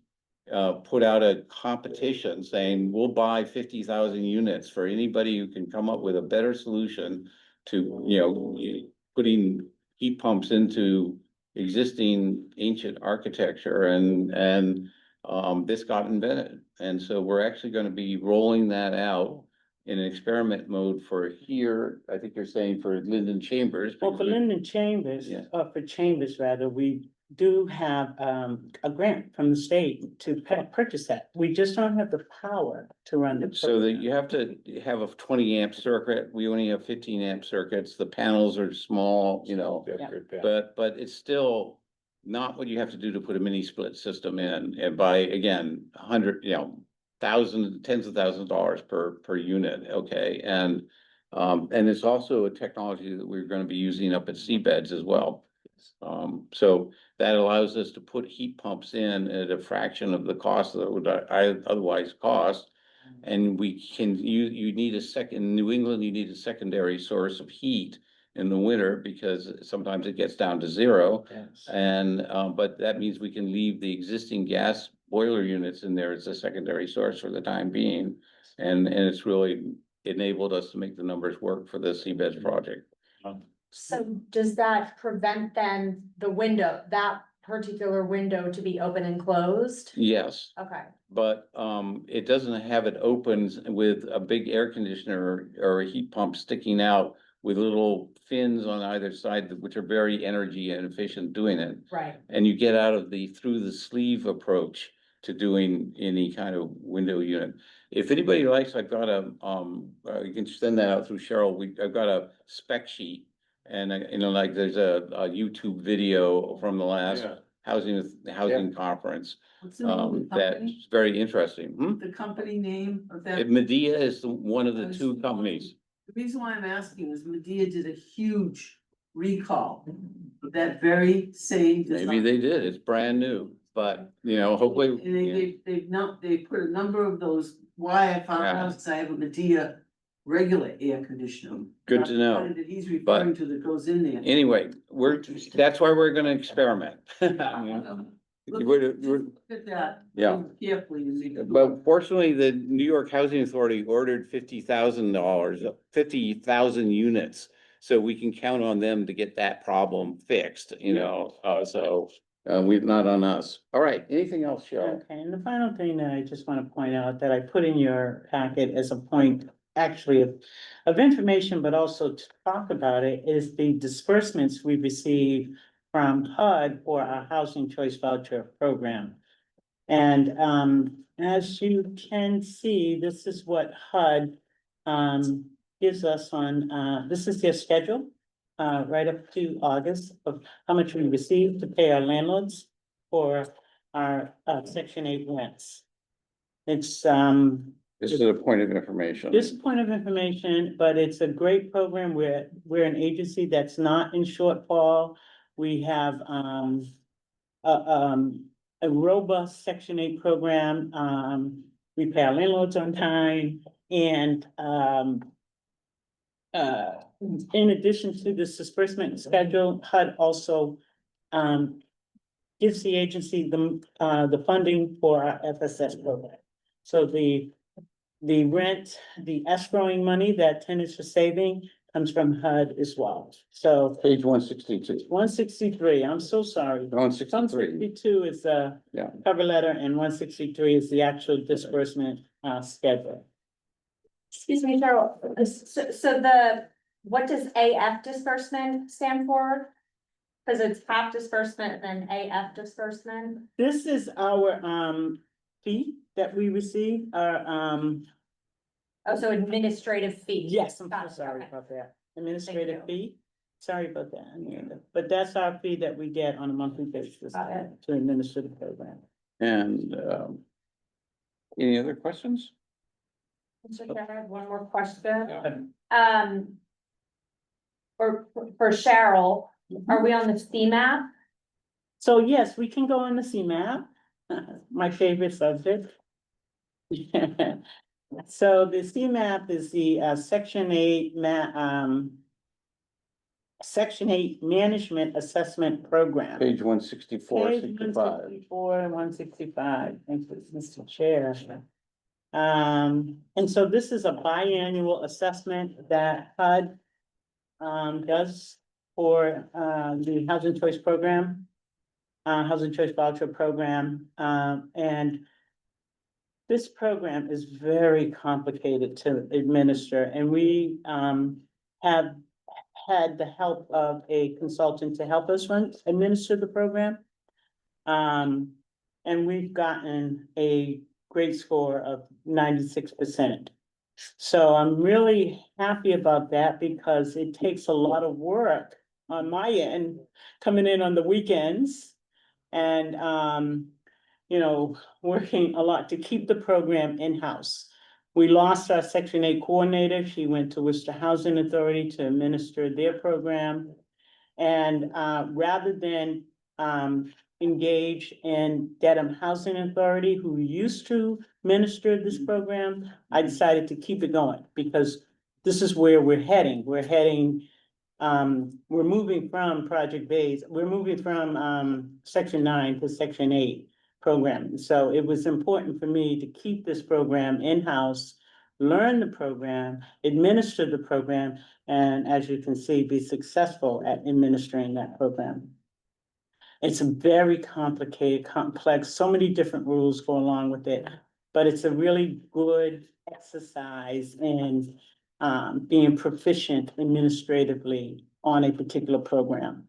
So And- I'm really pleased. And I would also add that our previous executive director, Angie Medeiros, who left to go to a housing authority that was not an hour one-way commute from where Needham is, and her home, was the one that, after years of the board wanting to bring it, and the executive director wanting to bring our Section 8 voucher management back in-house from the Dedham Housing Authority, which is a net profit, if you will, financial gain to the housing authority, because we had to give away our administrative fee to the housing authority.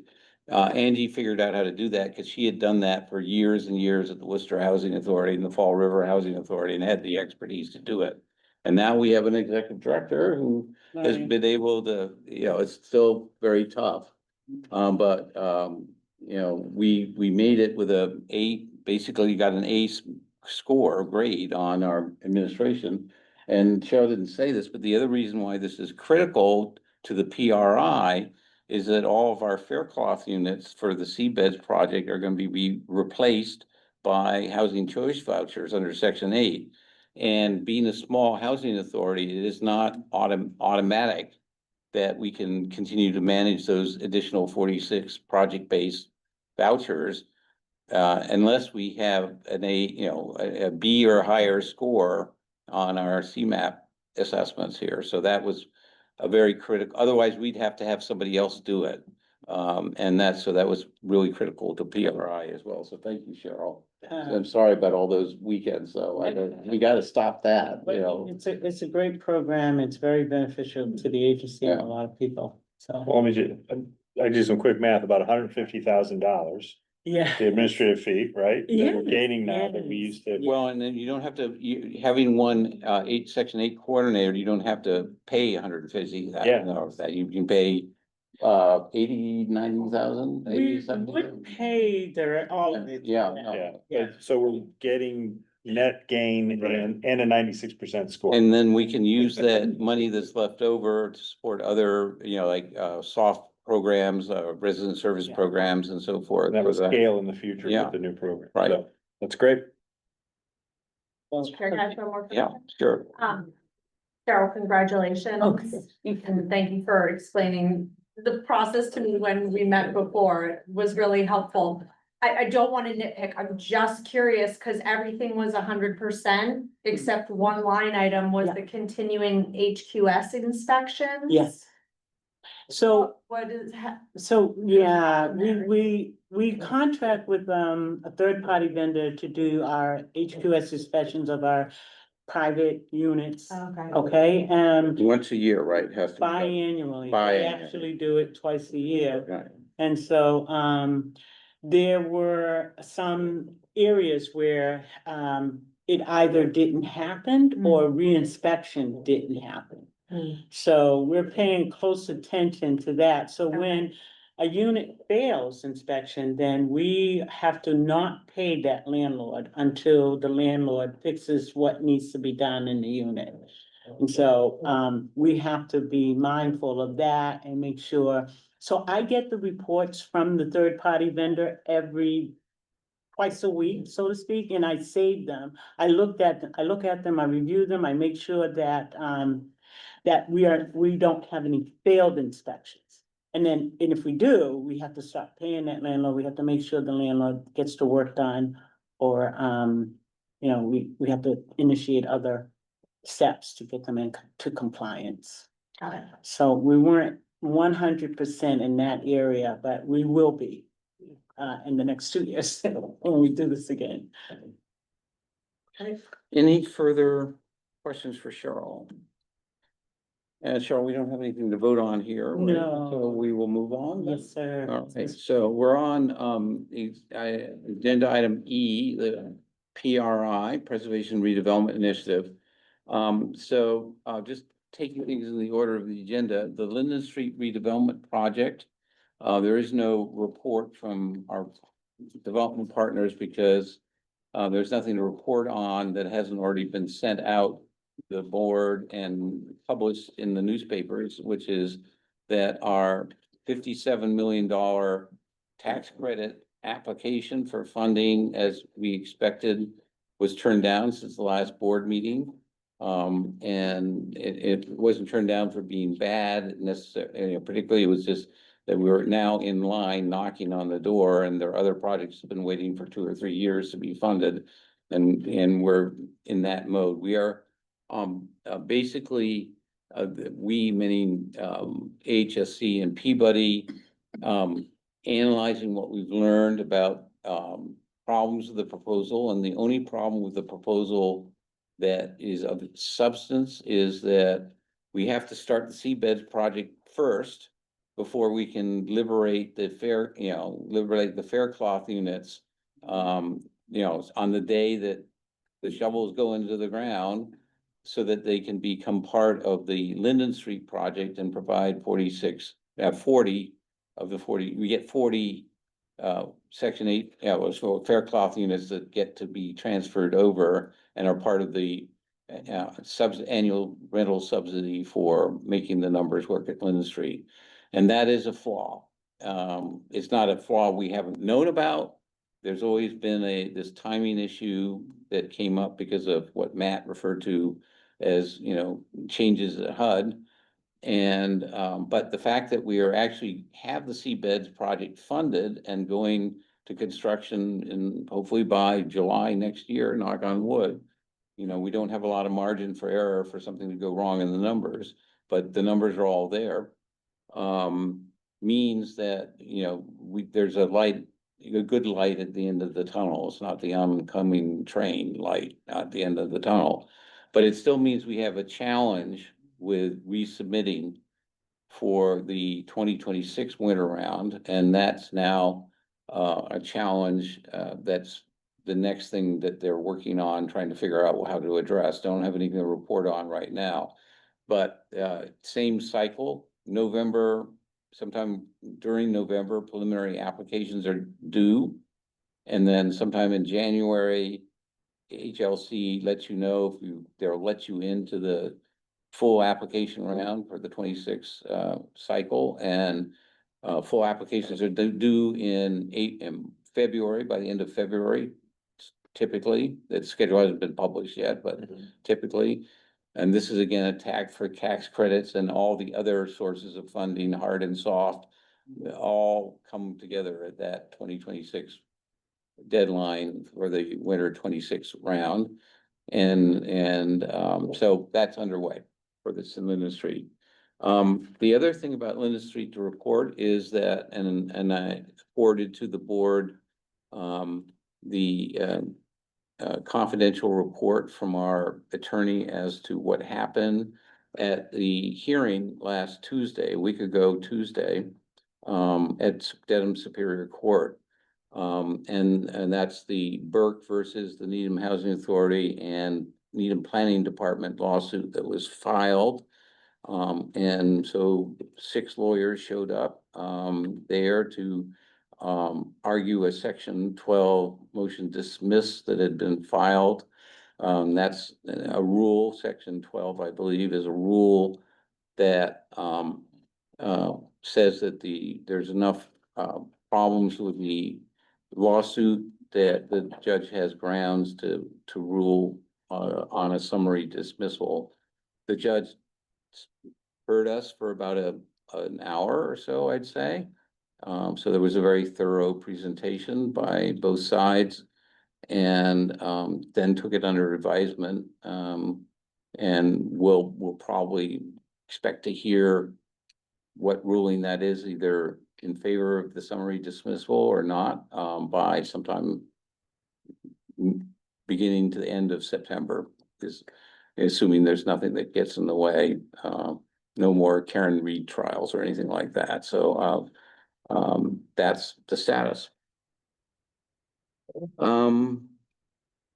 Seabeds FE2, we've done Seabeds Way, so I don't think there's anything more to do there. And so we're on there's a Cambridge Housing Authority's monthly report. Does any board members have any questions about, what we already went through with Matt, which is we're getting the project going? And there's nothing to report on the administrative base side, except that we did have a successful meeting with T-Chalk last I can't even remember the date anymore. It's all blur. Whenever the last TCHOC meeting is here, earlier this month. And they unanimously approved all our reimbursement requests, so that went smoothly. Cheryl was on vacation, so maybe we'll just keep her on vacation then. No, I'm not kidding, I'm just kidding. Cheryl did a perfect job Yeah. of getting everything that they needed, so they were very happy with the submission. I took full credit for it. Yeah, Jim stood in for They- Cheryl, they- keeping me They company. wouldn't have believed me. And I just want to say for the record that our assistant finance administrator, I should get her title right, Cecilia Simchak. One of the deputies are in Dave Davidson's department. He's our CFO. Did a fabulous job of analyzing everything and helping us correct any thinkos and typos and everything, helping Cheryl and did a great presentation to the GCHOC, and I think that really made a huge difference in their comfort level in terms of doing that. And the last thing to report there is next TCHOC meeting, which is on the 8th of September, is their regular quarterly meeting. And so once a quarter, they have a full meeting, and every month in between they meet just to approve disbursement requests so that we don't have to wait. They will be getting a full readout from both of our consultants at that meeting. So if anybody has the time to just pencil in or attend or, watch, it's at 6 o'clock on Monday, the 8th. The 8th of September. Both of our teams will be there giving a status update to the town of how things are going. And remember, we're incredibly grateful for the town because over the years, since we started the PRI, the town meeting has CPC and then ultimately town meeting and approved by select board and finance committee we're close to $10 million worth of CPA funding that's been, so there's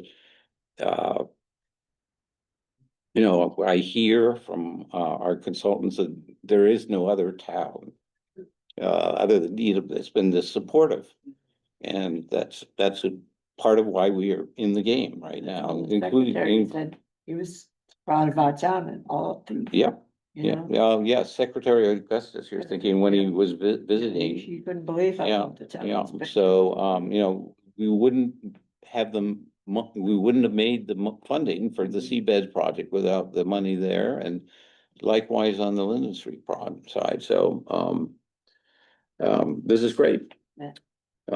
Took a lot of work, but, takes a village. That's it. Any other questions on PRI? Okay, end of summer cookout update. Yes, that, Susie Azizo mentioned it earlier in her comments. It was a great event. The rain held off for the event, which took place at Captain Robert Cook Drive on Wednesday afternoon.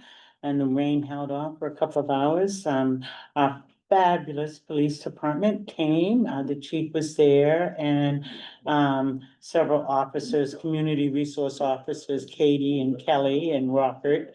Rocket was there. Katie was there with the refurbished ice cream truck that the Needham Housing Authority donated.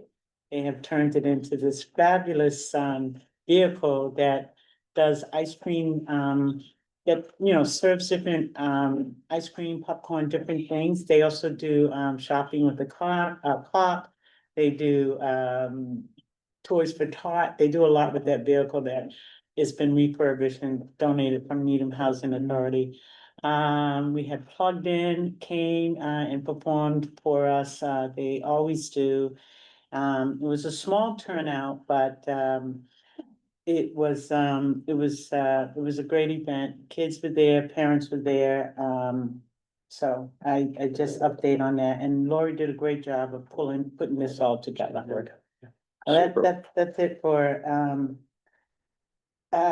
internal initiatives.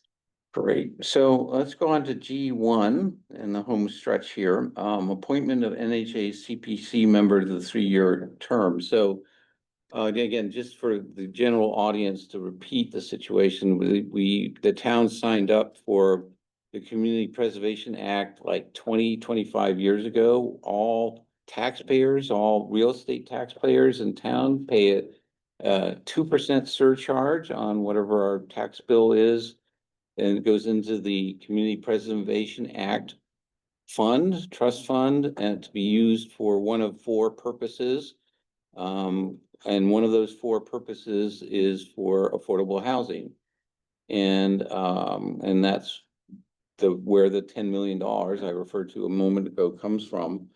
And in the town bylaws, there's representatives from various different constituencies to be a Community Preservation Committee member, which then is the one that actually receives funding applications and evaluates them and then makes recommendations ultimately to town meeting for funding.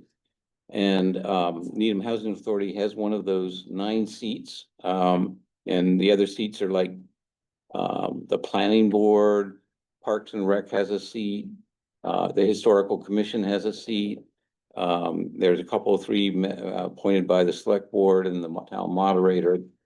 I've been filling that seat because, well, for a couple various reasons, but at 3 years term, my 3-year term was expired on June 30th, 2025. You're also term limited by town bylaw to 2 consecutive CPC terms. So this would be technically my 2nd term, except that I did a gap, and so I did 2 3-year terms, you know, back from like 2010 to 2016 or something like that. So this is really my 12th, years. I feel like a Star Wars movie. It's, it's episode 9, yeah, 10, 11, 12, 9, 10, 11, 12 here of the saga of Reg Foster on the CPC. So I'm looking, as everybody knows, not to do that. But another board member needs to step into that. At the moment, we mostly have newbie board members, but they're rapidly losing their newbie status here. And so we do want to have a seat, obviously, starting in the next meeting, which is in September. And so that requires a vote by the board, and then certifications from Cheryl to Louise Miller, our town clerk, and then appointments and swearing ins and various things with that. I'm happy to continue, but I'm very hopeful that somebody before my next 3-year term is up would see their way clear to like taking my place. And I will also say that I did CPC in Marion for several years before I came to Needham. I consider it the best board to be on in all of town government in Massachusetts, because what is your job? Your job is to take millions of dollars and give it away to people every year, which is the opposite of every other town board, is dealing with the opposite problem. And then you also get to meet a lot of people throughout town. You find out what's going on with Parks and Rec and so forth. It's just a great super board to be on. And so I'm just laying the groundwork for my resignation next spring or something like that, but we will cross that bridge when we get there. Unless somebody wishes to step into the position right now, I'm willing to entertain a nomination for that person that'll be our representative. Does anybody want to make a nomination? I'd like to nominate you. Is there a second? Second. And is there any further discussion? So I'll call a voice vote. Maybe we should take a roll call vote just in case Louise needed it. So I'm gonna call a roll call vote as an official appointment. Everybody, I'm gonna call the roll, looking down the table. Yes. Jim Flanagan, Aye. Janice, Aye. Jeff, Aye. Amanda, And I won't abstain and vote aye as well, so it is unanimous here, so, thank you very much. Appreciate it. Congratulations. Glad that You're just elected. NOTA is continuing and we're not That's right. having to rely on Anytime, Jar Jar Biggs here. anytime somebody feels like that this is the right thing for them, you know, starting next month, please don't be bashful, okay? Be ambitious. All right, onward. We have a change order, Cheryl? Yes, sir. Can you go through that? This change order is for Pine Ridge Technologies, who is repairing the fire alarm panel project at our 1415 Great Plain Avenue, our Matthews House project, our 689 program.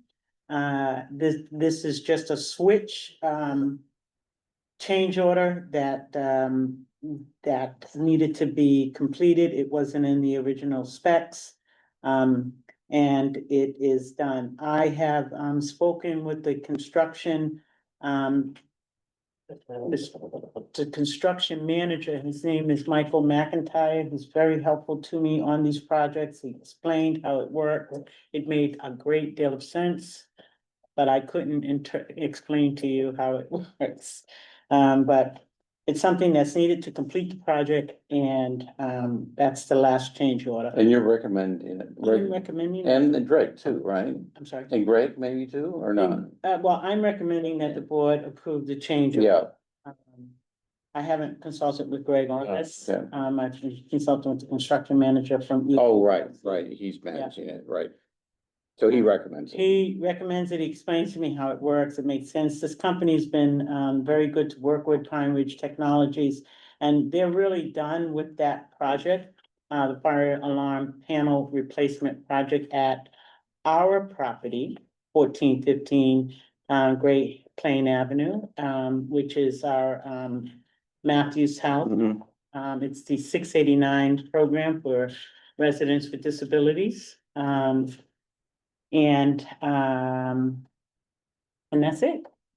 This was also listed on the capital plan as one of the active items, so we'll be closing this out. I'll be coming to you at the next meeting with a certificate of final completion to approve and close that project out. We retained 5% of the job, the cost of the job, and we'll disperse that once the project is completely closed out. So that's. Any questions for anybody? Motion. Yes, please. I move that we approve the change order proposed request 203094 CR003 for the drill switch. Do I have a second? Second. Second from Janice. I'll call for a voice vote. All those in favor, signify by saying aye. Aye. Opposed, there are none. That carries unanimously. Number G3, and we're close to the end here. We're kicking off the 2026 state funding plan, the state annual plan, and that's in your packet there, many pages. Cheryl, you want to get us oriented here? So this is the annual, this is actually the proposed annual state plan.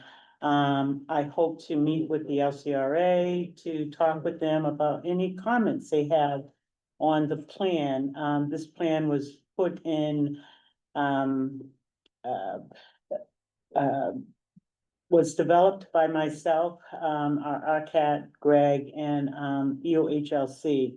Not much has changed in the plan, other than the policies that we're currently working on, which are noted in the plan.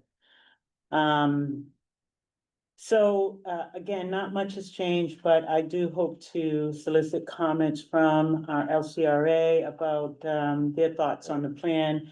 And then we'll have a public hearing at our September meeting to approve the plan. And for our newer board members here, I think it's worth mentioning that the structure and format and content of the plan is very highly specified by HLC, and there's a tool that you enter all this stuff into and then it spits out what you have in your board packet. So it's not a question of saying it might be nice if we did it some other way, Yeah. because there isn't any other way that You're saying we could very do it. Formulaic. But it's, you know, it's pretty thorough. It's, once you get used to it, you know, and then it's also structured to be a communications vehicle to our tenants in a very consistent fashion. Because the next part of the process, after publishing the draft plan, is to solicit input and comment.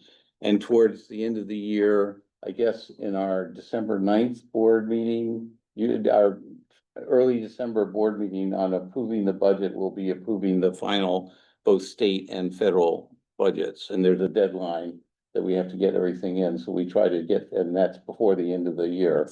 The fiscal year, which is, we are on a calendar year, so they're one and the same. So you'll sort of be going through the whole cycle of that for the first time, and second time for Jim. I don't know if you have any comments on it, Jim, from your perspective, going through the first time? I mean, it's not, there is no training course to board members that goes into any detail of any of this. So it's really the school of hard knocks for new board members to sort of see how the whole process works. I don't know, Janice, you're another veteran here. Is there anything you want to comment on here? No, not really, I think. The federal annual poll is different, Yeah, and I've been on the RAD board for the federal plan. I'm not really all that. and they familiar. have a different process. Yes. But so, it accomplishes basically the same Yeah. ends and same tenant input. they're not the same, but they are similar. Yeah, same In purpose, a, so. in a lot of ways. So no, this is just an informational item for everybody, letting know that this is getting kicked off Yes. as we speak here. And this is, yes, go ahead. I have a question. Can I ask a Mm, question? of course, yes. 186. At the bottom, it mentions that the budget for turnover, vacancy, unit turnovers.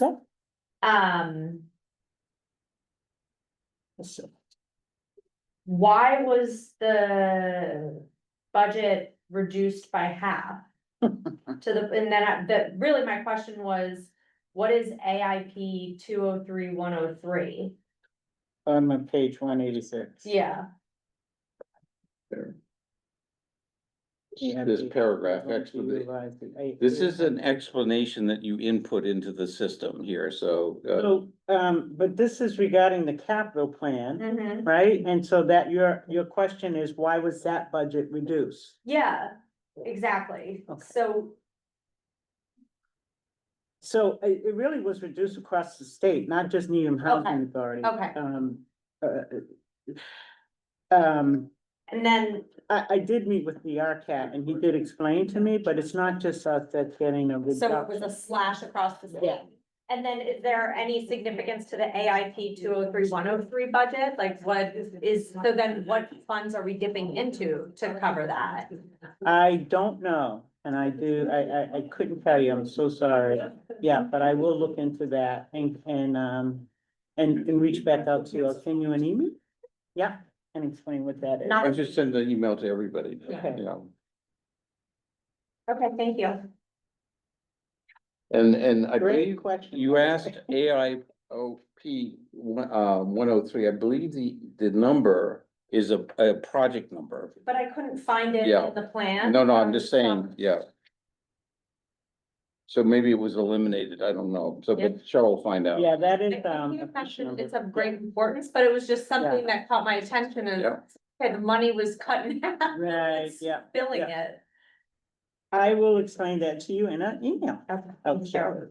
Now, this business about School of Hard Knocks and, you know, for new commissioners is actually the line I wanted to put out there to just ask Jim to describe what maybe just happened with respect to the Mass NARO training program for, if you go through 5 of these sessions in 5 different categories, you wind up getting a Mass NARO certification, they send you a nice plaque. A big pay increase, no.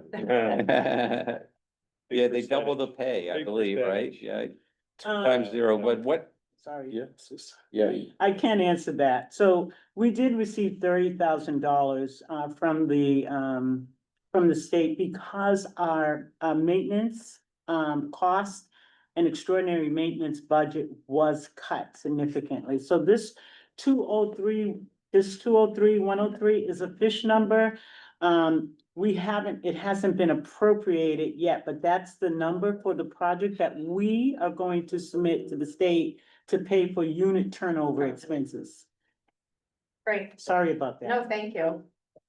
so, Yeah, I've graduated from the program, and, it's, as Reg had mentioned, 5 courses across finance, HR, communicate, 5 important pieces. It's taught on Saturday mornings by practitioners, and they were helpful. So I'd encourage folks to try to register for those. They only offer each course, I think, once a year. and So yeah, it took me a little once or more- two, it depends. There's a whole schedule they'll put out for, Yeah. through the end next spring. Yep, And it's, all virtual still, right? it's all virtual, Yeah, 3 hours. and it's, 3 so hours, you're there Saturday on morning, Zoom yeah. and Saturday mornings Yeah. and, you know, real people who know a lot Yeah, about this sort of yeah. stuff with, the people there are people just like us, Yep. our new commissioners here. So I've done it in years past and I recommend it as well. And, hopefully you can find, and, just, I want you to know our HR policy. This is an education expense, a training expense for commissioners, so there's a modest fee involved in doing this that's reimbursable, to the, commissioners taking the course. Yes, Amanda? I received an email from HLC with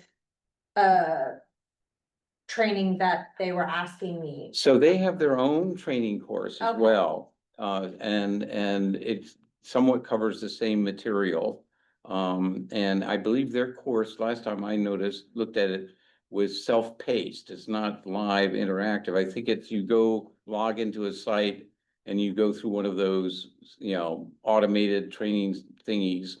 It was put together by UMass or something like that, but I haven't done it for. 5 different places that you can get. And it is theirs Oh. is mandatory is what Jim was saying, so yeah. That's what it made it But sound it- like in yeah. the email, Yeah, yeah. but it's only one session that covers everything. It's not like this is 5 3-hour sessions. One's on legal, one's on HR, one's on, I forget what the exact are, but if you go to the Mass NARO website, you can easily find the course and sign up for you need to sign up now for something months from now and hopefully pick from the choices, something that works with your own personal and professional schedule. It usually takes at least a year to elapsed time getting through it. If not more, because, sometimes you sign up for something in March and then you can't make it, and so you have to wait for the next one to show up 6 months later. So. Yep. Okay, I think we're at the end of our business. So one more thing, Just Cheryl? talk about the informational items, in particular, the DDS contract. I just put that in there for your review.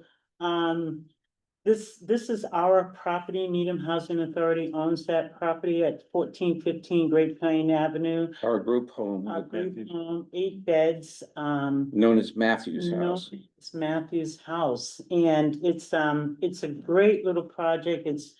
The property has been, in my opinion, and not that it's, and not to be critical, but it's been a little neglected, so a lot of our capital items are going towards fixing up the property, the roof, the walkway, the doors, we're replacing doors, we're replacing windows, we're replacing a deck.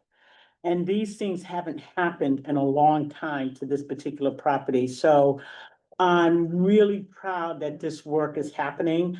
I've learned, I thought we were the only property owner in town that has DBS properties. And there's quite a bit, and there's quite a number of residents that live there. So, and those are newer and they're in good shape. But it has just been very important to me to get this work done to this unit. We only collect 2,800. This is an addendum to the lease that was signed in 2024. We're only getting $2,800, but we do get a lot of money from the state for the capital projects that are being done on the home. So I'm really, really happy about that, and it's happening now. We're also going to get they have 2 kitchens, one upstairs and one in the basement, and we've done the kitchen project last year. That was and then we're accepting bids for the kitchen project in the basement now. So I'm really happy that all of this work is being done on this project, so Thank you. I just wanted to say that. Here too. And then- Does anybody have any questions about that? Thank you. That's a good point to bring that out here. Seemed like a good time to, again, let everybody know what's going on. Okay, is that it? All right. I do so- want to get a shout out again to the Raised Garden Bed Memorial Garden Bed, organized by Helen. There are colored pictures in your electronic packet of the beautiful garden bed. Great. All right, so I'm gonna ask for a motion to adjourn. So moved. And a second, Second. all those in favor signify by saying aye. Aye. Opposed, there are none, and we are finished. Thank you very much, everybody. Thank And you. turn off Thank the you. recording, so Thank you. Michael doesn't have to listen to. Well, it's so good to see you. You look great.